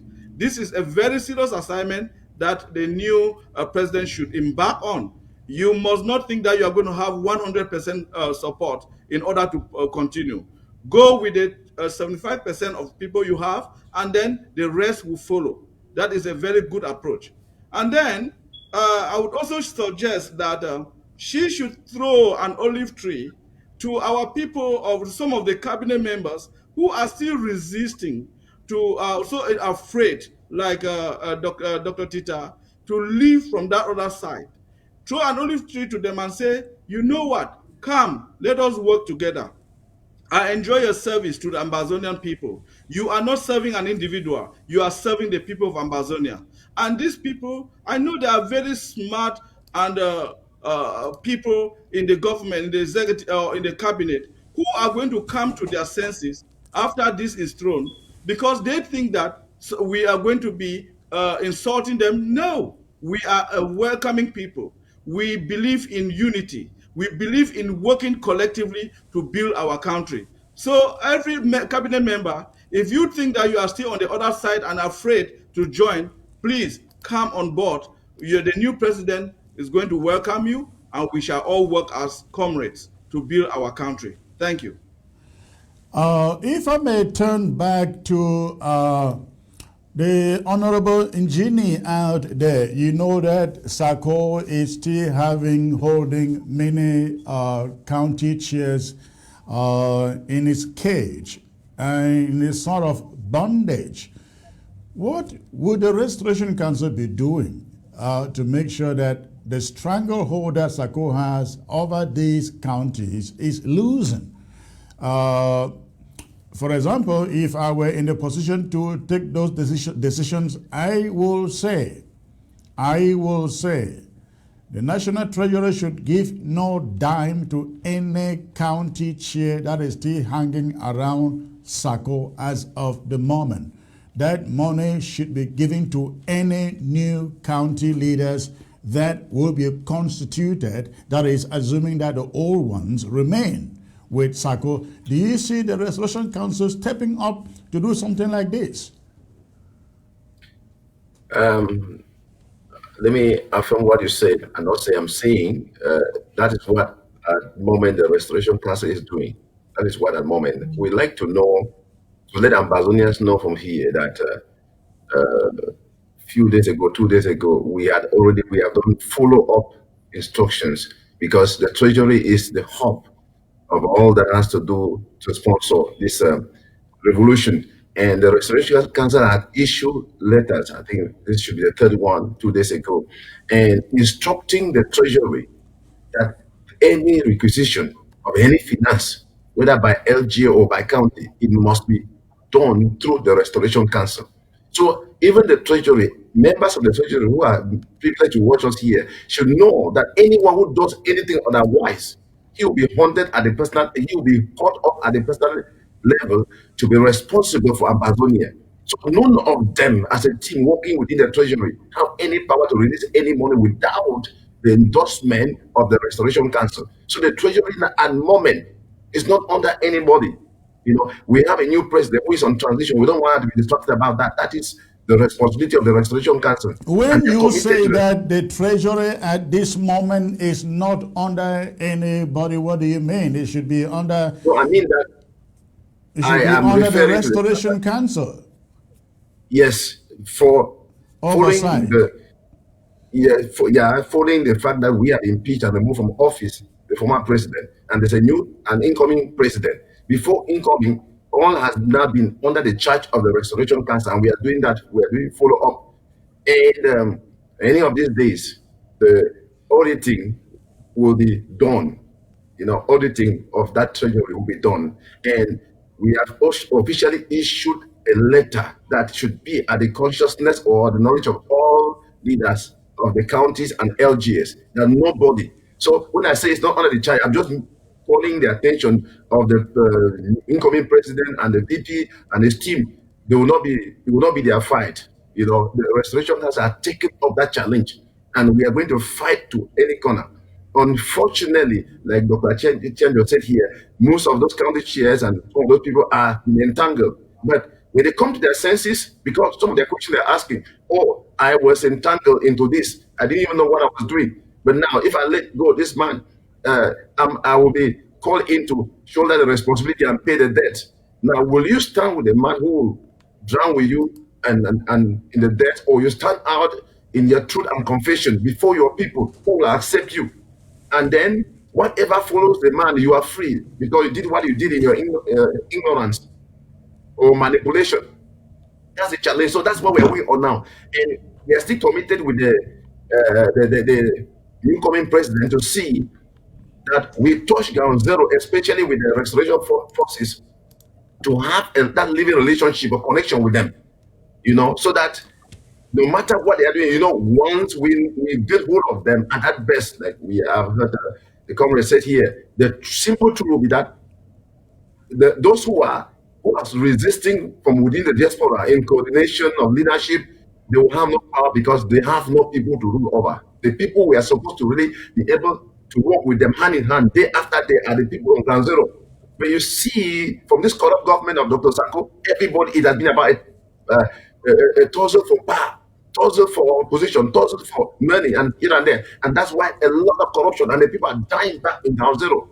I'm grateful that there are some of them who are still patriotic no matter what. Even those who have been highly manipulated with some fake or kind of endorsement from one level to another in order to pay allegiance to a person and to pay allegiance to the interim government. They will come, they will understand who is who because we are fully up. So I want to assure Ambazonians that the fact that we have a president coming in and a team to work with does not mean that the restoration council is standing out. We came up, and that's why we called for town hall conferences, that we want to be able to dialogue and fellowship with the people, have exchanges of what is going on.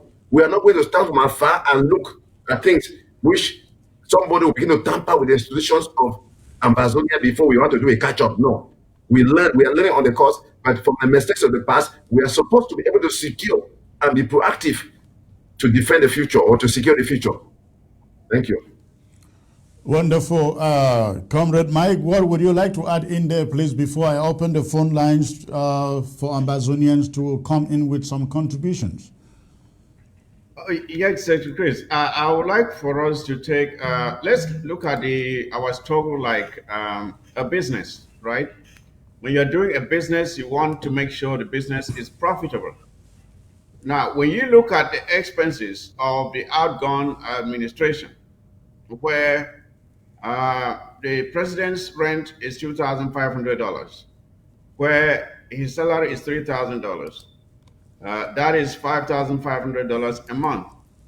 Now, if you throw in parties on share at ABC, that's like $6,500. Is party being paid at the moment? Yes, it is. And then you multiply that times 12. The president alone is 66,000. If you add another 12,000 on that. Now, if you multiply, if you were to add ABC, which is $5,000, roughly $5,000 a month, and you multiply all these amounts by 12, that's $138,000. And I'm asking all the county chairs and the LGA chairs, where is this money coming from to pay all these things? Because you consider it. There's some noise. Okay. You call it in business overhead costs. If you already in 1 year that you collect whatever amount you collect, you already take out 138,000. That's just overhead costs, and that does not include corruption and mismanagement. Now, how much is left to prosecute the war against La République du Cameroon? Now, I'm asking these county chairs and LGA chairs. This money is coming from you and your constituents. And with the number of persons that have already left the government, how do you really think this is sustainable that you continue every month, every year, you have to pull from your pockets this amount just to maintain someone in the diaspora? Compare that with the new administration we now have. Zero rent to be paid, zero salary to be paid. Who in his right or her right mind would not take that deal as compared to the one of Dr. Sako, especially considering the fact that despite these amounts being paid, nothing was being achieved. A summary of zero activity on the ground, no action on AFCON, no action on 11th of February, no action on Chan. Nothing. Our counties having disputes here and there. Fako is in shambles. Momo is in shambles. Meme the same. Then you compound that with all of the disputes within the interim government itself that have been unresolved, and the division in the interim government, creating factions, pitting comrade against comrade. Now you tell me, why will you dish out $138,000 a year just for that kind of record when you have something, people who will stand for integrity, transparency within the government? They'll clamp down on corruption and make sure there's good governance and focus on ground zero. Now, I'm asking any Ambazonian out there, why wouldn't you take this deal that costs you far less, but with huge benefits? as compared to the old system, which is very expensive, ineffective, but costs a lot of money. Huh? I just think that anyone out there with a rational mind will rally around our new government and give them their support, especially with the fact that we're going to focus on ground zero, and we will focus on making sure that the structures of our government are working as intended. I think it's a win-win for Ambazonia, and anyone within his right mind should support this government. So I'm very hopeful and optimistic for the future, Secretary Chris. For the past 4 months, I have been like down, but right now I feel hopeful and optimistic that the future of Ambazonia is bright, because I believe that we will at last lay the foundation, strengthen our institutions to make sure that we are able to have a democratic and free and prosperous Ambazonia.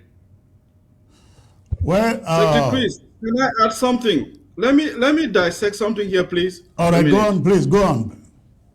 I'm looking on, I have 836 Ambazonians watching us at this time. I just want to talk more on this issue, very important issue that my honorable member and Comrade Mike has brought on board. I know that the president has been under the sponsorship of this government for about 4 years now. If you put the numbers together, it is a fact. $3,000, 700 for his expenses, 2,300 for his rents. And if you multiply this by 12, and then by 36 months, or let's say 48 months, which will be 4 years, this is a huge amount of money that has been spent on the president for the 4 years. And then if you add up the small jangies that he has been meeting with people from different communities, and each time he goes around, they will throw a dish or a plate on the floor for people to make contributions for the president. Some of this money have amounted to thousands, and he has taken them and put in pockets. And then think about some other deals in the background, gifts that have been given to him. You would see that in these 4 years, over 500,000 has been depleted from the coffers of Ambazonians for personal interest for an individual. So Ambazonians, look at this analysis. If this money was pumped into our revolution, I don't think we would have been where we are today. And this is the simple reason why this man doesn't want to leave, because this revolution feeds him. This revolution gives him a shelter. This revolution clothes him. This revolution does everything for him.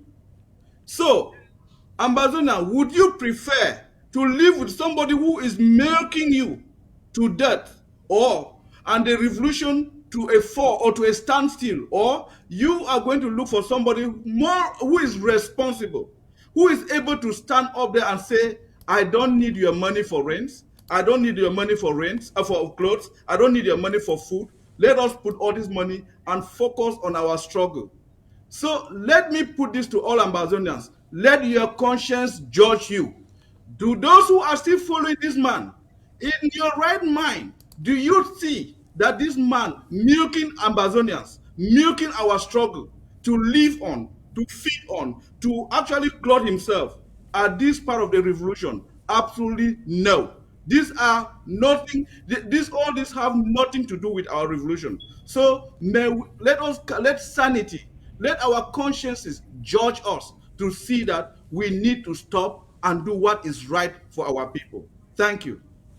Thank you. That is very well said, sir. Let's hold it there for a moment. I am going to open the phone lines, ladies and gentlemen, for those of you watching out there to come in with your own input. Would like to know how you feel about our new president or the presidency being moved to the United Kingdom. Just want to make sure that before you call, make sure that your phone, your television, the volume of your set is turned down. Make sure that the volume of your set is turned down before you go ahead and call. The number is there on your screen, and the lines are open. Wow. So, all right. Somebody is calling already. Let me get this first. Oh, I think you dropped the call, I guess. Let's see who else is on the line. Okay, well, let's see. Hello. Hello. Hello, Secretary Chris. Hello, sir. Good afternoon. Good evening. Where are you calling from, sir? I'm calling from Pennsylvania, sir. Pennsylvania. Okay. What is in your mind today, sir? Tell me what you think about our new president. Yeah, before I go to the new president, I want first to appreciate your effort and that of the Restoration Council. Thank you. In fact, I'm very overwhelmed with the election of the new president. And I think that Ambazonia should forget about the former impeached president, because we need to continue. Okay. And, I think while we are continuing, as it stands, they should be able to set up good structure in which we can start raising more resources to keep the fire burning. Thank you very much. Wonderful. Thank you. Thank you, sir. God bless. All right, sir. All right. The phones are shouting. Let me see where they are shouting from. Hello. Hello. Hello, Secretary Chris. Good evening. Good evening, sir. May I know where you are calling from, sir? 971. Is it Cyprus or where is it? No, from UAE. UAE. Okay. What is in your mind, sir? Well, first of all, I want to give 21 gun salute to all of you, especially you, Secretary Chris. What you are doing, you are really doing a very, very great job. Very, very great job. I really appreciate. Thank you. Yeah, concerning our new president, yeah, she's very vibrant from the look of things, the way we can see her. I think she will make a good leadership. And we the Ambazonian, we are always behind any president. As long as he or she is ready to lead us towards our freedom, we are ready to give he or she the support. So once again, she is very, very vibrant, and I think she's going to lead us well.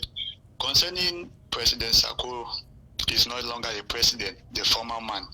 Let me put it that way.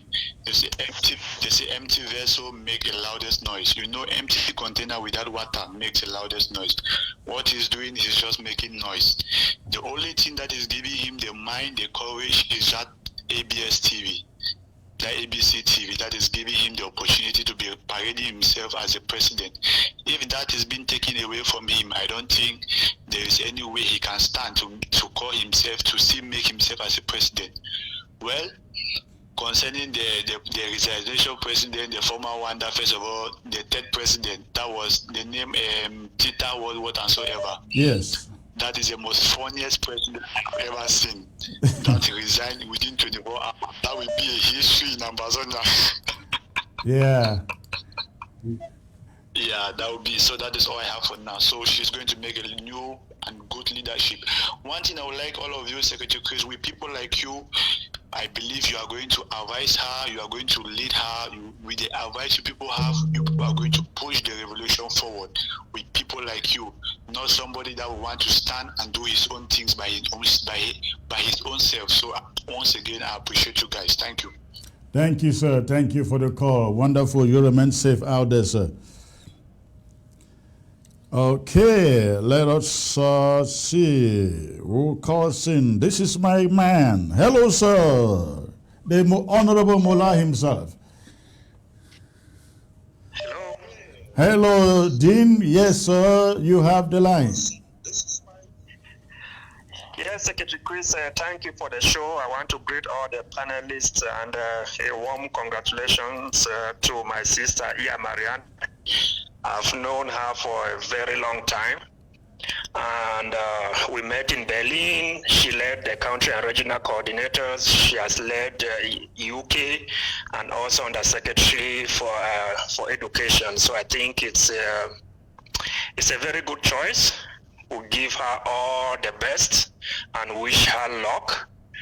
That I think for the past couple of months, we haven't seen a lot from the impeached president. He's always there just reading scripts, but he's lacking in action. And I think Marianta is a doer. If you can even see the project that she carried about on mask, you should be, if it was not sabotaged by Sako himself and Irene Goa, I think it would have been a great success. So I think she's very innovative, very understanding, and I think it's a best choice. One thing that I would like to thank the chicken out Dr. Tita is that she gave us Iya Marianta. At least I would thank him for that. Yes, sir. So I think, yeah, that was my contribution. They said you have a question for me. So I was asking the panel here what you think should be her immediate engagement as far as getting to work is concerned. I think if I had to advise her immediate engagement would be to connect with Ground Zero and to connect with us in the diaspora and let's say send out an olive branch to all Ambazonians, because now she's the leader of all Ambazonians, not just a few.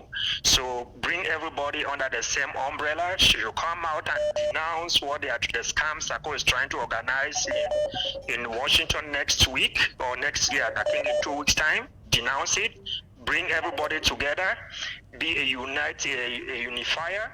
I think with that, and work also with the country chairs. She knows a lot about the country coordinators, and I think that would be a very good start. And also members of the formal Sarko's government, like SOS that are there, talk with them, and I think that would be a good start. All right. Thank you, sir. Appreciate the call. You're welcome, sir.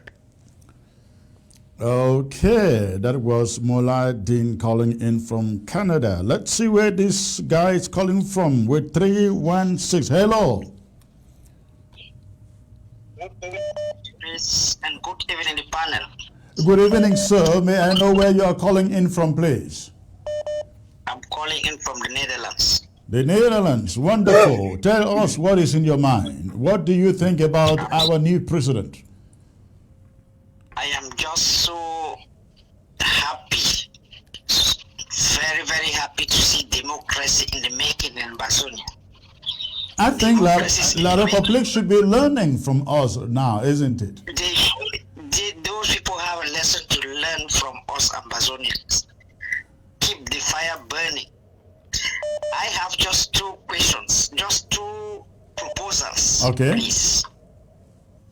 One, I believe Ambazonia is a country, and the new president should do her best to contact the other leaders, say Ayabacho or the Cabal or whatever. Ambazonia should have an identity card. We may disagree, but if we agree that we have Ambazonia, we should have our ID cards. I think you should go on that. We should have a platform for all Ambazonians, non-exception, to create an identity card for ourselves, because it's shameful. Like for example, I am in the Netherlands, but I cannot go to my city council and present my ID card that I am from Cameroon, but from the southern Cameroons. How do I sell my story out if I don't have an identity card? One. Secondly, I believe the new president should see it this way. Are we going to end like Ethiopia and Eritrea, or are we going to end like Somali and Somaliland? We Ambazonia that way. With that, we will know what to do on ground zero. That's Okay. just my contribution. All right. Thanks very much. Thank you, sir. Thank you. Let's see what she can do within this short period. Thanks for the call. I hope that she will get all of your support. All right. Let's get to the next caller here. This must be from the USA. Hello. Hello? Hello. Turn down the volume of your set, please. Yes, I've done that, Senator Chris. Okay. Where are you calling from, sir? I'm calling from Calgary, Canada. Oh, Calgary, Canada. Okay. And what is your contribution? Yeah, Secretary Chris, I'm very happy.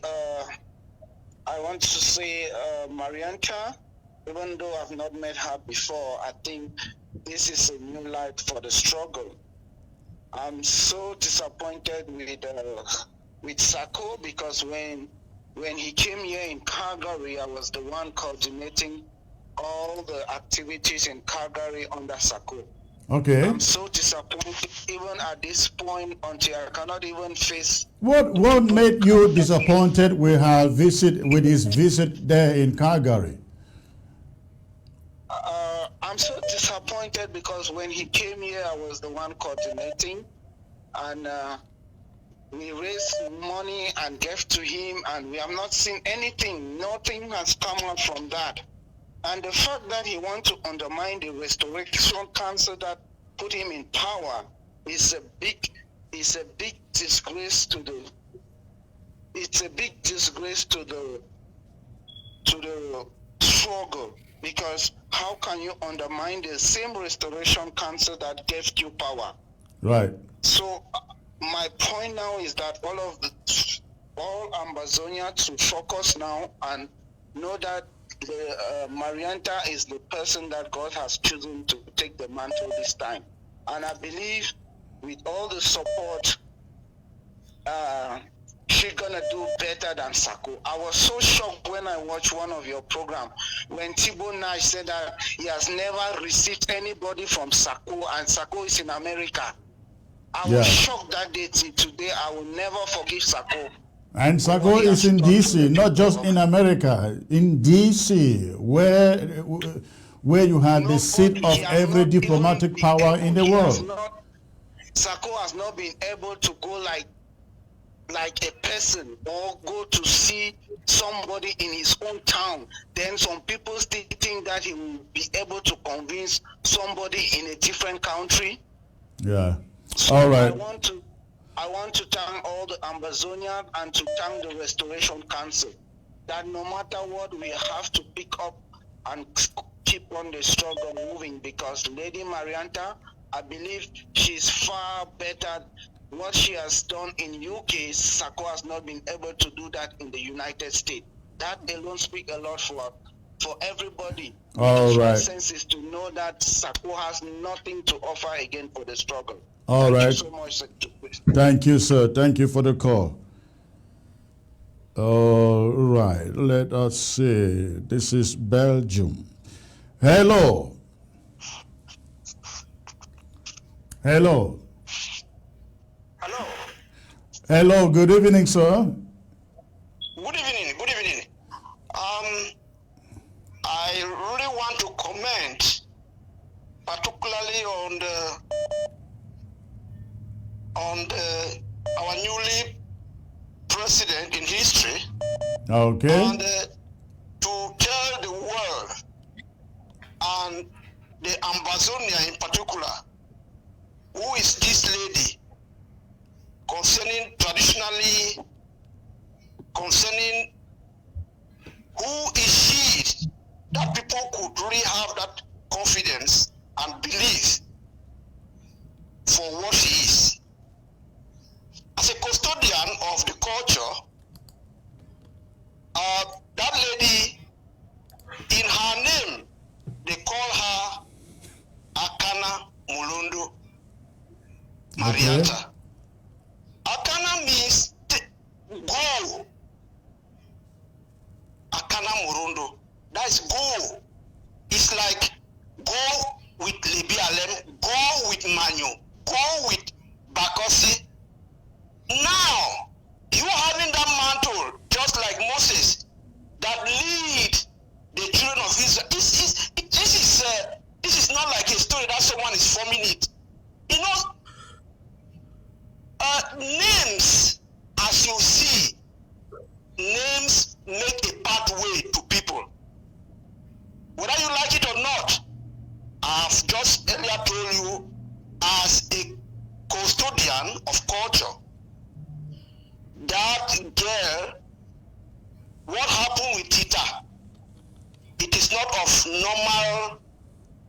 reasoning. It was a force for us to have this hiding angel.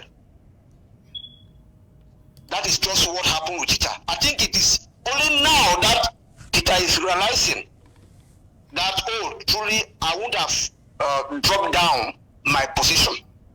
But what Tita did, it was not normal. Yes, Akana Murondo Mariata is a lady from her own family. She was born to lead. Okay. Yes, go and find out very well. Call the indigenous of Oroko people and ask them, what does this name really mean?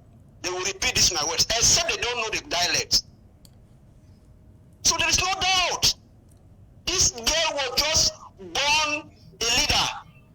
From name, I keep on repeating this. The name has been a pathway of her leadership, whereby even if she did not go to school, she would have led. Going to school is just polishing what she was just made for. All right. Thank you, sir. We hear you. Let's watch and see her lead then, isn't it? Thank you. Thank you. All right. Thank you for the call. All right. That was from Belgium. Let us see who is next here. Ladies and gentlemen, the lines are open. Go ahead and try your phone call. I know lots of you are trying to call to no avail. Let's see where this next caller is calling from. Let's see. This is Alhaji himself. Hello, sir. Yes, good evening, Secretary Chris. Good evening, Alhaji. On the ABS. Thank you. Can you lower the volume in your background? Lower the volume of the set in your background, please. Okay, I do it. Yes, thank you. Thank the panel of ABS for the great job that you are doing for Ambazonian people. Okay. But then go straight to what I want to tell you. My advice to the President of Federal Republic of Ambazonia is to talk straight to the generals and the field marshals in the ground, in ground zero, so that he may have an idea to work together with them and the GA people. That will help the struggle, and it will help our boys to have what they want, and he will have more information from them straightly. So now, because we need the firepower down now, that's what I would advise our president to do as what would help the struggle to go on. All right. Yes. All right. Thank you, sir. Thank you. I hope she's hearing you. Thank you. All right. Okay, let's get, this is ground zero. I think this is the first ground zero. Hello. Hello. Hello, can you turn down the volume of the set in your background, please? Yes, I've turned it down. I can still hear an echo of it in the background, but go on, please. How is it? I'm calling from ground zero. Where on ground zero, sir? Fako County. Fako County, all right. And what is your contribution? I just want to say that I'm so glad with the new president. And my advice is that, my proposals to her is that she should connect seriously with ground zero. And that you people in diaspora who have the power, the finances, you have to give her something serious so that she can deliver. You know that she cannot do anything without finances, and you know that the treasury is in a funny way now. So people may be serious to donate a lot to give to her so that she put her at disposal so that she can deliver. She needs to be directly connected with the ground zero. See, what she can do. Those that are falling apart, bring them together. Everybody should be on her hand. She has now the mantle, she has now the yam and the knife. So we need a lot of support from you people, right from ground zero. Wonderful. Thank you. Thank you. Thank the Restoration Council, even though some people are spitting into the face of the Restoration Council, but they are doing a marvelous job. So I thank them so much. Tell me, give me your perception of what Ground Zero thinks about the impeached president. Please don't try to please me. Just really give me your objective perception of what Ground Zero thinks about him. What you must understand is that a lot of people sometimes are blind to see the reality. Even with all the evidences that are coming out, some people are still blind to see the reality of things. I don't think that with all what some of us are seeing, we can have anything positive about Sako. Personally, I can't have anything positive about him. It's a mess. In fact, I've had a little bit of touch. I've had a little bit of touch myself because when he was here, I belonged to the fake thing that he was leading, and I had to lose some money. Up to now, I cannot remember. I have friends who have also lost a lot of money. They tried to invest in the kind of thing that was falling up down. What was that? What was that? Can you tell us what was that? Well, we just know that he fumbled, so we are not happy with him. So that is it.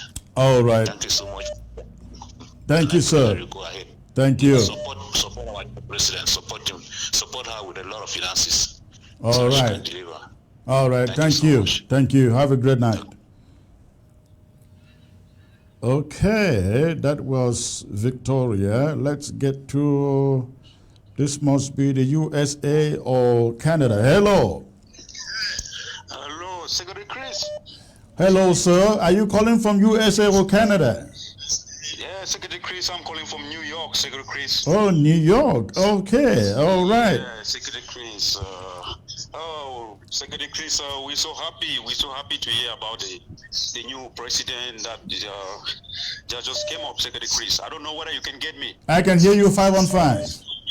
Okay, Secretary Chris. I'm saying this is the second time I'm calling in your program, Secretary Chris. I remember the last time I called, and the last time I called, you guys, like you said, we should team up in our counties right up here in New York. And we've been trying to do that, but right now we kind of divided because some people are like, now that we got a new leader, I think the new leader should come out and talk to us right now, Secretary Chris. Because she would definitely do that. As if you listen to me, I said I think her priority number one should be reaching out to every county, because if we have to reach out to our fighters on ground zero, we have to pass through those counties to know where those fighters are.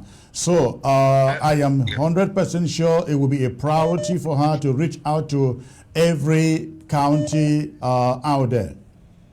Okay, Secretary Chris. So we are so grateful that we got a new leader right now, because we were kind of disappointed the last time because of what Tita did, but right now I think we have a glimpse of hope right now up here, and we are ready to work with her. I think she should also be ready to work with us right up here, Secretary Chris. Absolutely. Yeah, and she should be strong and maintain firepower, because right now what we really need on ground zero is firepower. We also what is happening right now in Ukraine and Russia. We saw what the Russians are doing to the Ukrainian, exactly what La Republic is doing to us. Right. So we just see how the president of Ukraine and all his government, they're standing strong and calling for everybody to fight back. So I think that's exactly what she should come up with, because right now we're ready up here. Whether it's gonna take how many years, whether it's gonna be how many billions, we're ready to fund it, Secretary Chris. Because right now it's not gonna be like usual. What Dr. Sako did to us is not gonna happen anymore. And we are promising her our full support up here. If she's ready to work with us, we will be ready to work with her, and our support we're going to channel it straight to our counties as you told us, and then part of it is going to go straight to the interim government. So we're ready to do all that right up here, Secretary Chris. All right. So I don't know, great. you got my contact, you got everything. So if you can contact me after this, and then we see how we can like do our direct deposits, everything, our monthly contributions, so we can start immediately, Secretary Chris. All right. Thank you, sir. You have a great night. Okay, Secretary Chris. All right. Good. Who is next? Let me get, I think this is a lady calling in. Hello. Hello. Hello. Hello, Hello, ma'am. May I know where you are calling in from, please? I'm calling from Dallas, Texas, Secretary Chris. From Dallas, Texas, about four hours from me. Yes. Oh. This is the famous Namanyi.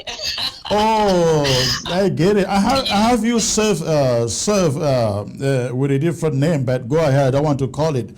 So, Yes. what is in your mind, man? Well, I'm just so happy for you, Secretary Chris. I just want to thank you for all what you've been doing. You pointed out the thief and he was caught red-handed. I can't just thank you enough. And I thank God Almighty because the Bible says he who doesn't have wisdom should ask. And I think God gave you the wisdom before you came into the world. And I just want to thank the panel also for a job well done. And my advice is that we are all happy with this new president. We are thrilled because she is young and she is vibrant. But what we should not forget to do is to pray for her, because the enemies are not sleeping. Right. You know, when the Lord asks, when God asked the devil, what have you been doing?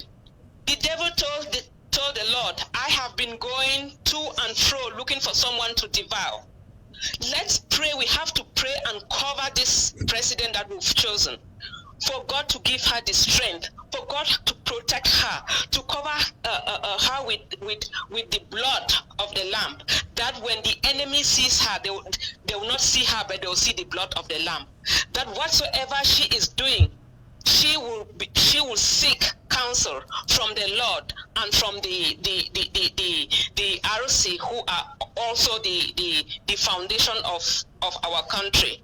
Let's pray for her, our leaders, that they are not going to make her to chicken out like Dr. Tita did. Because I think if Dr. Tita was prayerful, he wouldn't have chicken out, because he would have stood still that, no, I have to serve my people. But he decided that, no, he wants to serve man instead of serving what we thought God chose him to do. So let's pray for our sister, our daughter. Let's pray that God will cover her, God will show her, and God will protect her. That no weapon formed against her shall prosper. That every person who comes to near her with wickedness, with an evil heart, back to sender, it will backfire to them. Because Amen. That is what the Bible instructs us to pray, cast out demon, and to pray for people to be healed. And if this is a God-ordained struggle, we know that he is not going to let us down. We know that if the country prays and seek his face, he is going to show his face to us, and he is going to protect our president. Wonderful. Thank you so much. This is all I just want to say, but I'm so happy for everything that is going on, that God showed us this thief. You guys don't know how much I have been fighting. Anywhere I go, they say Sakona thief man. I'll be like, no. Yeah. He's a pastor. I don't think he can be a thief. We have been supporting thieves. All Thank of you us, so much. we were all deceived, isn't it? It is. Yeah, they say you don't find the hard construction on the face, and I think Sako was a good example. Thank you for the call. Thank you. All right. Let's get to Germany. Hello. Hello, Secretary Chris. Good evening, sir. Good evening, sir. Calling from Germany, am I correct? You are very correct, sir. I'm calling from Germany. I want to greet the panelists, and I want to be very fast to give the Okay. opportunity for other people. Yes. I think your panelists there, they are very wonderful gentlemen. I have a lot of admiration for all of them. And my advice is that, or my appeal is that, when this our beautiful first lady, this our beautiful president-elect, Iya Mayata, if she appoint any of them as one of the secretary, I want to appeal that they should accept it, because all of them, they have leadership skill. When I listen to them, I'm so motivated. I like the way they analyze things. So I'm appealing to them. If Iya Mayata sees the way I see it, and she appoint one of them, let them not refuse. Let them not chicken out like Mr. Tita chicken out, a man with no balls. And then my advice to our president-elect is, just like you people said, the contact with Ground Zero, which is very important. We know 4 months, for me, 4 months is very little. But if Sako could use this maybe 3 months to do what he never did in 4 years, so I think someone, President Marietta, can do a lot of job. She can do also a little of diplomacy. We know the time is very short. She can also do a little of diplomacy.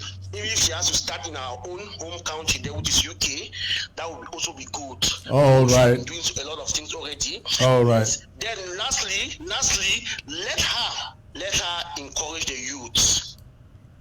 Okay. You know, with her figure, she will bring a lot of youth in. You know, the youth are usually the majority. The youth are the majority. So let her encourage the youth to come into the struggle and bring that confidence again, and we will donate money for our fighters. Thank you very much. God bless all of you. Thank you, sir. Thanks for the call.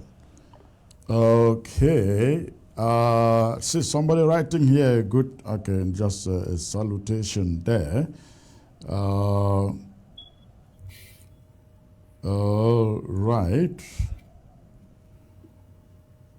right. Let me get back to the.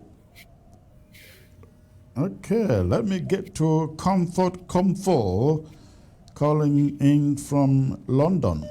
Hello, ma'am. Hello, Secretary Chris. Can you hear me? I can hear you 5 on 5, ma'am. Good evening from London. All right, thank you. Good evening to you all in the studio. Greet you, comrades, and dear honorable members of parliament of the RC and everybody in the studio. I'm very excited, and I'm not able to really speak well because my heart is so jolly.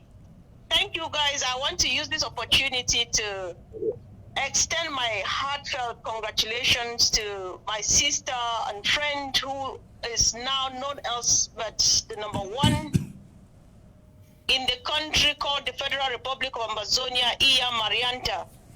I just want to let Ambazonians know that Marianta is a mother, she is a wife, she's a science teacher, she's a dedicated woman to the struggle. She is a no-nonsense person. Can you hear me, please? 5 on 5, go on. Oh, yes. I mean that our president-elect, she is a no-nonsense woman. She's bold and courageous. She's eloquent, and she is well-learned. So we have not made any mistake. Everything was planned by God according to, and it happens just as God had planned it. Any other thing that happened a few days ago was just distraction, and it was just paving the way for the right thing that has just taken place.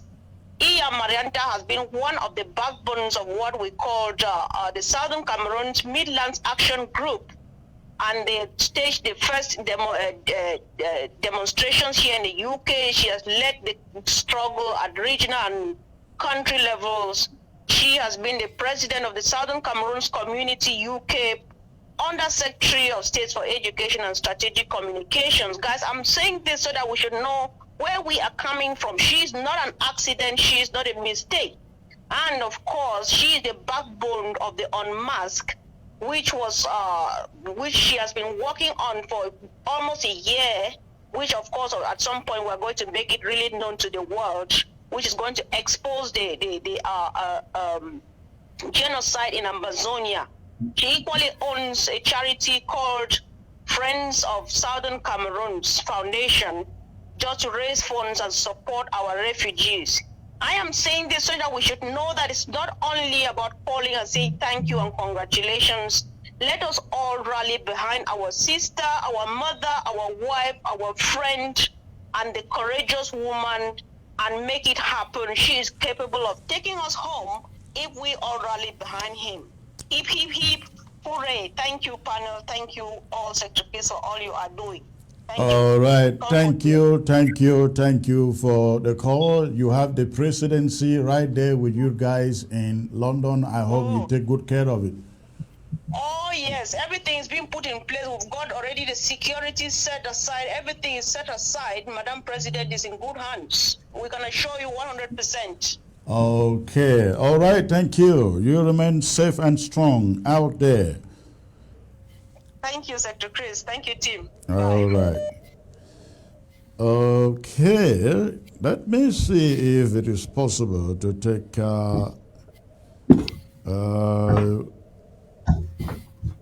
one more call. I don't think we can. Ladies and gentlemen, I'm going to turn back to the panel here and have them share a word or two before we call it a night. Let me start with Dr. Atienjo. Sir, what are you looking forward to in the coming days as the new president is sworn in, I believe, this weekend? Okay, thank you, Secretary Chris. Once more, we've had some very interesting callers today, and we can see that Amazonians are pumped up to see that the ball starts rolling.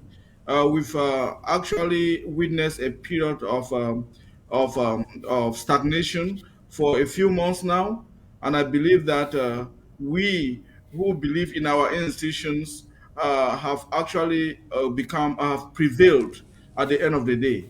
And I also want to thank the Restoration Council for their steadfastness, for doing everything possible to work with the pressure that was mounted on them to come out with a good decision that would favor the Ambazonian struggle. So in the days ahead, I can't wait. Today is Friday. I think the president is going to be inaugurated tomorrow, and I look forward to that occasion to actually see the new president and a female, for that matter, lead Ambazonia. And in the weeks following, on the days after the installation, we look forward to seeing that a strong government is actually put in place to work collectively with the president to actually realize all the projects we have put before we've all enumerated here. First, working with the counties to actually galvanize that base to actually have people come in and so that we can collectively work for Ambazonia. And two, working with the Ground Zero to actually create that direct communication and also to assure our people on the ground that business is going on and is going to go on differently. The previous government actually impeded a lot of transactions, and everything was directed to the hands of a few or an individual. But today, a new sheriff is in town, and new things are going to happen for our revolution to go on. I know 4 months, I said it earlier here, just like Reverend Ginny echoed, it is, some people think it's short, but if she makes, strikes a powerful chord or something that has far-reaching impact, I think that Ambazonians are going to record her as one of the heroes in our revolution. So it's just a matter of priorities and how we work together. And also, lastly, I would like to tell Ambazonians that we all have to rally behind Eya Marietta, and we need to make a judgment for ourselves. I know the president is going to be reaching out to many who are still on the fence or on the other side. Please use your conscience. We have given some analysis here. Would you prefer to deal with somebody who has sunk you to the depth of the ocean, or you would deal with somebody who is going to be transparent and show you how to use your money and you use it in the right way? If you think that we are going to do the old things. Then this new government is not for that. We have all struggled all these days to actually make sure that things work, and this is what we have to present to Ambazonians: transparency, and somebody who is willing to deal directly and make sure that all our resources are focused on ground zero. That is what our intention is. And also to the refugees in ground one, I want to tell you that there is a new government that is coming up with a leadership that has put your interests as a priority. We want to go back home. We are not happy seeing you living in destitute conditions. We will do our best as a new government to bring a change to the people. So have confidence in our people, and then see how we can work or move forward. Thank you once more, and I also want to greet the panelists today. You are all beautiful people. I love you guys. Thank you. Wonderful. Thank you, sir. Mike? Yes, Secretary Chris. To return the favor, I think it was an honor sharing this panel with Honorable Juni and Dr. Chenjo. I think we've worked together and we will continue to work together to improve our democracy in Ambazonia. I would like to, of course, again thank the Restoration Council for standing up to do what is right and to save our democracy from charlatans. At some point, it was assumed that you were slow, but it is good to know that you stepped up and you did the right thing.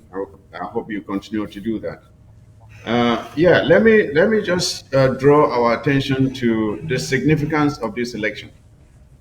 This is now our third president after declaring our independence.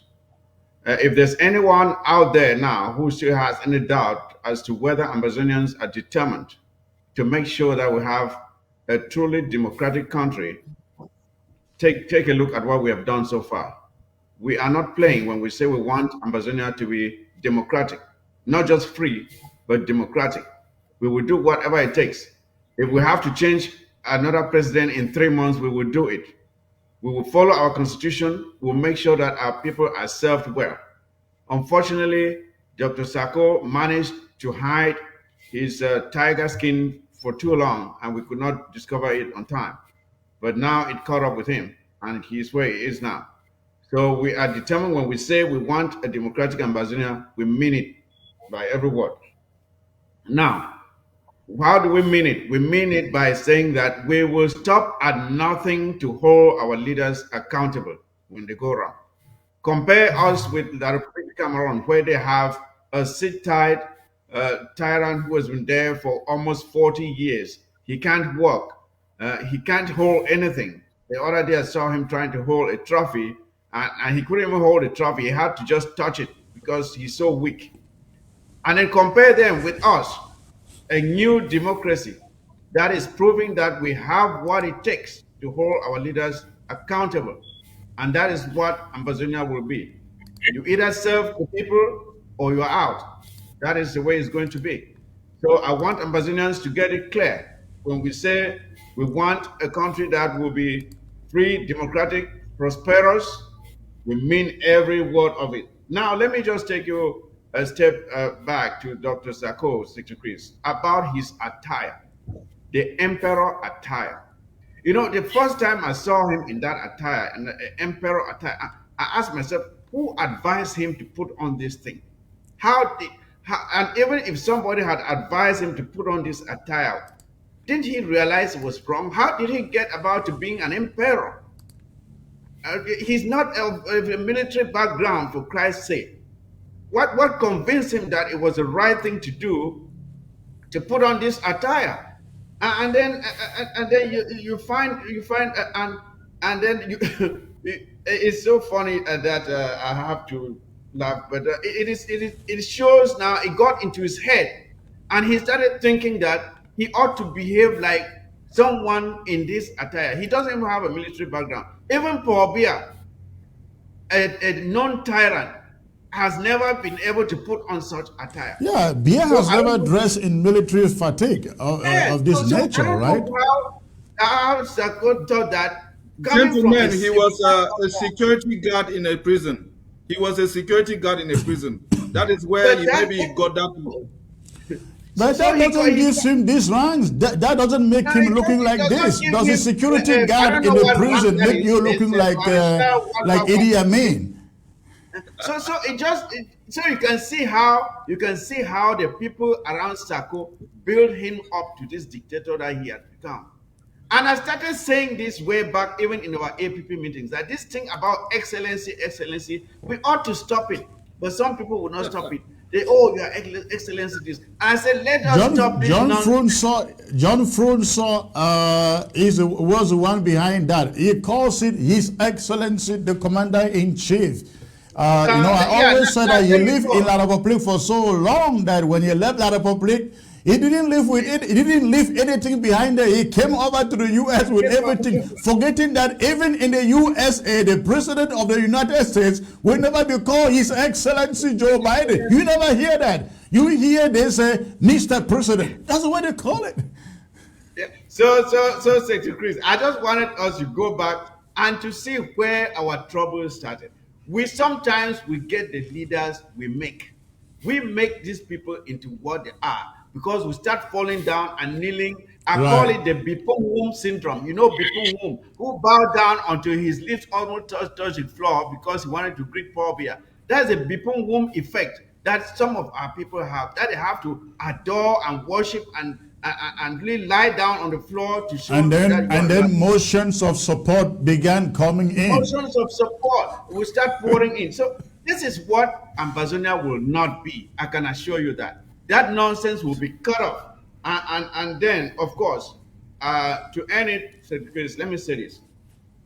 I cannot overemphasize the need for us to tilt now that we have the leadership we have been wanting for so long, we will now tilt our attention to ground zero. We will redirect our attention to ground zero and focus our fire against La Republique du Cameroon. They are the ones that have violated our territorial integrity. We will go after them and we chase every one of them out. We will be in sync with our fighters. It's good. It was good to hear that you were in touch with No PT today. We will make sure that we are in touch with them, giving them what they need, advice, material, whatever, to make sure that we take our territory back from the occupier, the Republic of Cameroon. So it was. I think it has been a wonderful show. I enjoyed it very much, and we look forward to brighter days ahead with our new leadership and a new direction, a new purpose, a new vision for Ambazonia. Thank you very All much. right, thank you, comrade. Let us get to the Honorable Njini out there for the last word. Thank you again, Secretary Chris, for having me. I'm so delighted to be part of this great panel and of this special show where we're introducing the First Lady for Amazonian in a time like this. I think she has been following through with the different calls that came from different ends of the world. All the multiple calls with the information, I think she should have been following them too. And I would advise that she can rewatch this show since it's online over and over to be able to assimilate them better. Now, the temptation hearing all those things could lead to fear, intimidation, and uncertainty to where she's going to because the stakes are high. All the information there makes us to understand that all the Ambazonians at different ends of the world from ground zero, they have lifted their antennas with hope, with assurance, with the joy that we have a vibrant young lady taking up the baton the way forward. And I want to challenge her not to be afraid with the warnings of 1 Timothy chapter 4, verse 12, which reads here, don't let anyone look down on you because you are young, but set an example for all in your speech, in your conduct, in your love, in your faith and purity. Now, the temptation when you hear the things, the compliment you have been putting forth for her, and the challenge laid upon her, the stakes of hope. Now, there are two sides. You can either be overzealous and then presumptuous, or be intimidated and scared. Now, so I want to challenge her to know, just be humble and trust God. He will lead you then to be an example in not only in word. I heard somebody say yesterday somewhere in a meeting and say, we don't want people who bring up fanciful speeches like Dr. Sako has done, and he's taking us to nowhere. That is it. Now, the examples to follow in the Bible, I just mentioned Esther of old, who came forward and the message was given to her. You were ordained for a time like this, and if you seem not to understand your assignment and the essentiality of it, you may be shifted aside and go rest for another person. And before she came to the throne, there was another one who was called Vashti. She just was naughty, just a little mistake of foolishness. She lost her position, and Esther took up. And then we have vivid examples of many kind like that in the Bible. King Saul became an outstanding king, and became foolish and distracted, become presumptuous. That's the kind of thing that happened with Dr. Sako. And God raised up another person, and he took over. He was still functioning there, but he had no power. And of a sudden, he died. He made that off out of the seat, because when God is in charge, no matter how a man can try to flush out his ways, he cannot go far. Now, the last example which I want her to pick, as you read through the books of Kings, you'll hear about King Solomon, who was a vivid king, endorsed with wisdom, and leave impact in the life of the nation of Israel. But when he died, the Bible says his young son took over, who was called Rehoboam or Jeroboam, and then he took up and became foolish. He decided not to hear the advice of the elders, and would follow the advice of young men, and it downplayed on him, and he drowned. He died to the walls very soon. And when you read the story, it's a very sad story, that the son of a well-successful, wisest man of all generations, rich, everything was available for him. He needed just the leadership and the mentor of the elders, but he waved it off and listened to his pair, to his young friends, and they deceived him, and that was his downfall, and it ended woefully. So it's a challenge that she has all that it takes to be able to come up and meet the stakes of Ambazonia. And by the grace of God, we are praying that she will be an example, and the Lord will lead her through. And when we come back sometime on this kind of panel, we'll be celebrating the testimonies of the victories harnessed through 4 months, which will live through with legacy for the rest of Ambazonia's life and history. Thank you. All right. Thank you, gentlemen. It was such a great pleasure to have all of you. I'm wishing all of you a good night, and I look forward to seeing you sometime next week. All right, ladies and gentlemen, that was it for tonight. But before I go, I just want you to take a moment, 1 minute, and look at this. Before I go, I will be right back after this, but please take a look.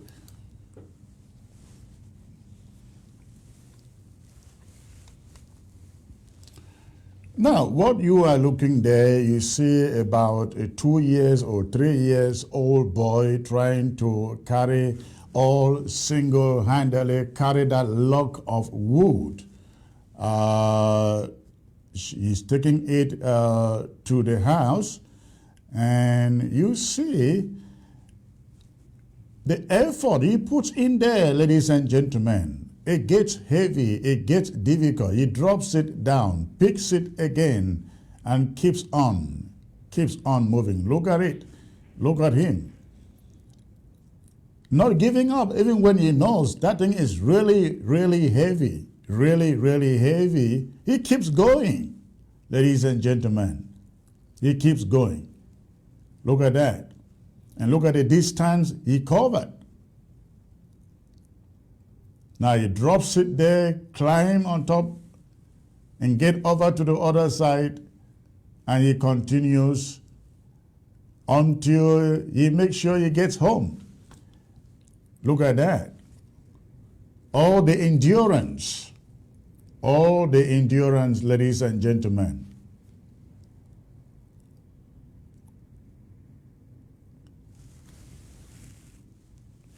Again, this is called endurance, true endurance. And we all can learn. We all in this journey for a free and independent Ambazonia. We can learn from this 3 year or 2 years old, 3 or 4 years old. Ladies and gentlemen, look at it. he gets frustrated there. He collapses right there. Now, the wood is not yet in the house. He gets right up back and jumps over to the other side. He must get it in. He must get it in. He is not done yet until he's gotten to his destination. Look at him. He uses all techniques that you can imagine to get that log of wood over and above. Let's watch.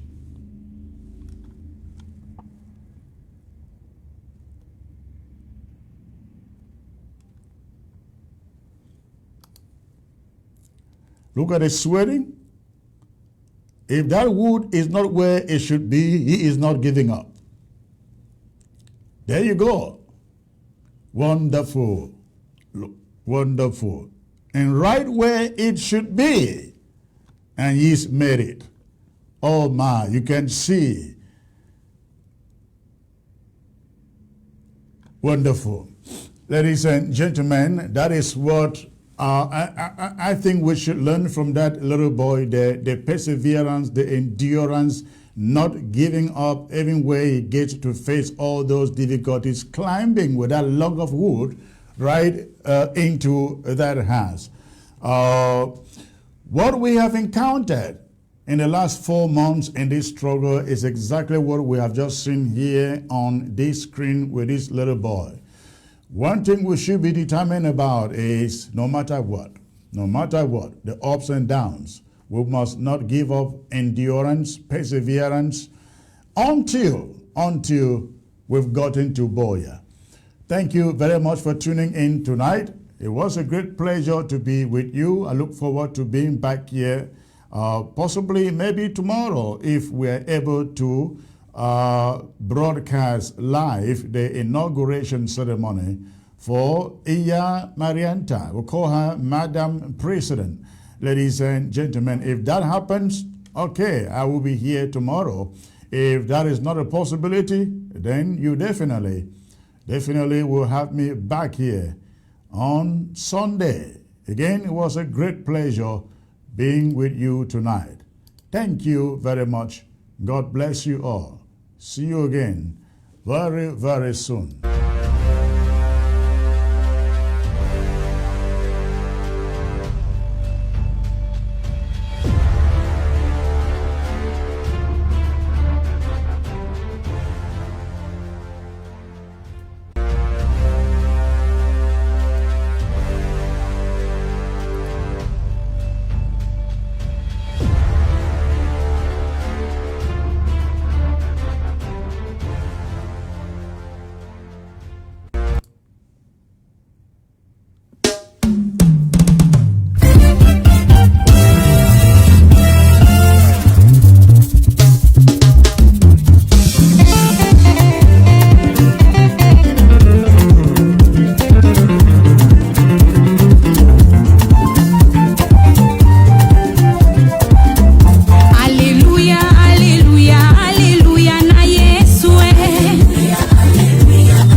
bakotatola elonga mana zambe bakotatola elonga elonga na Yesu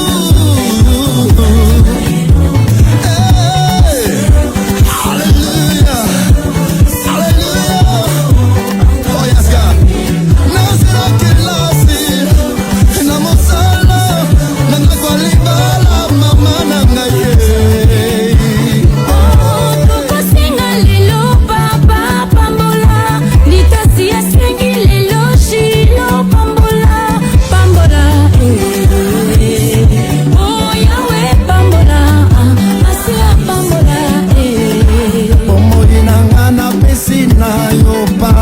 papa mikuma na ngana pesi na yo zambe na bomo Yahweh Yahweh Yahweh Yahweh zambe na bomo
se tokokumisa yo yawe yawe yoleki nyonso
Tombo la guitarra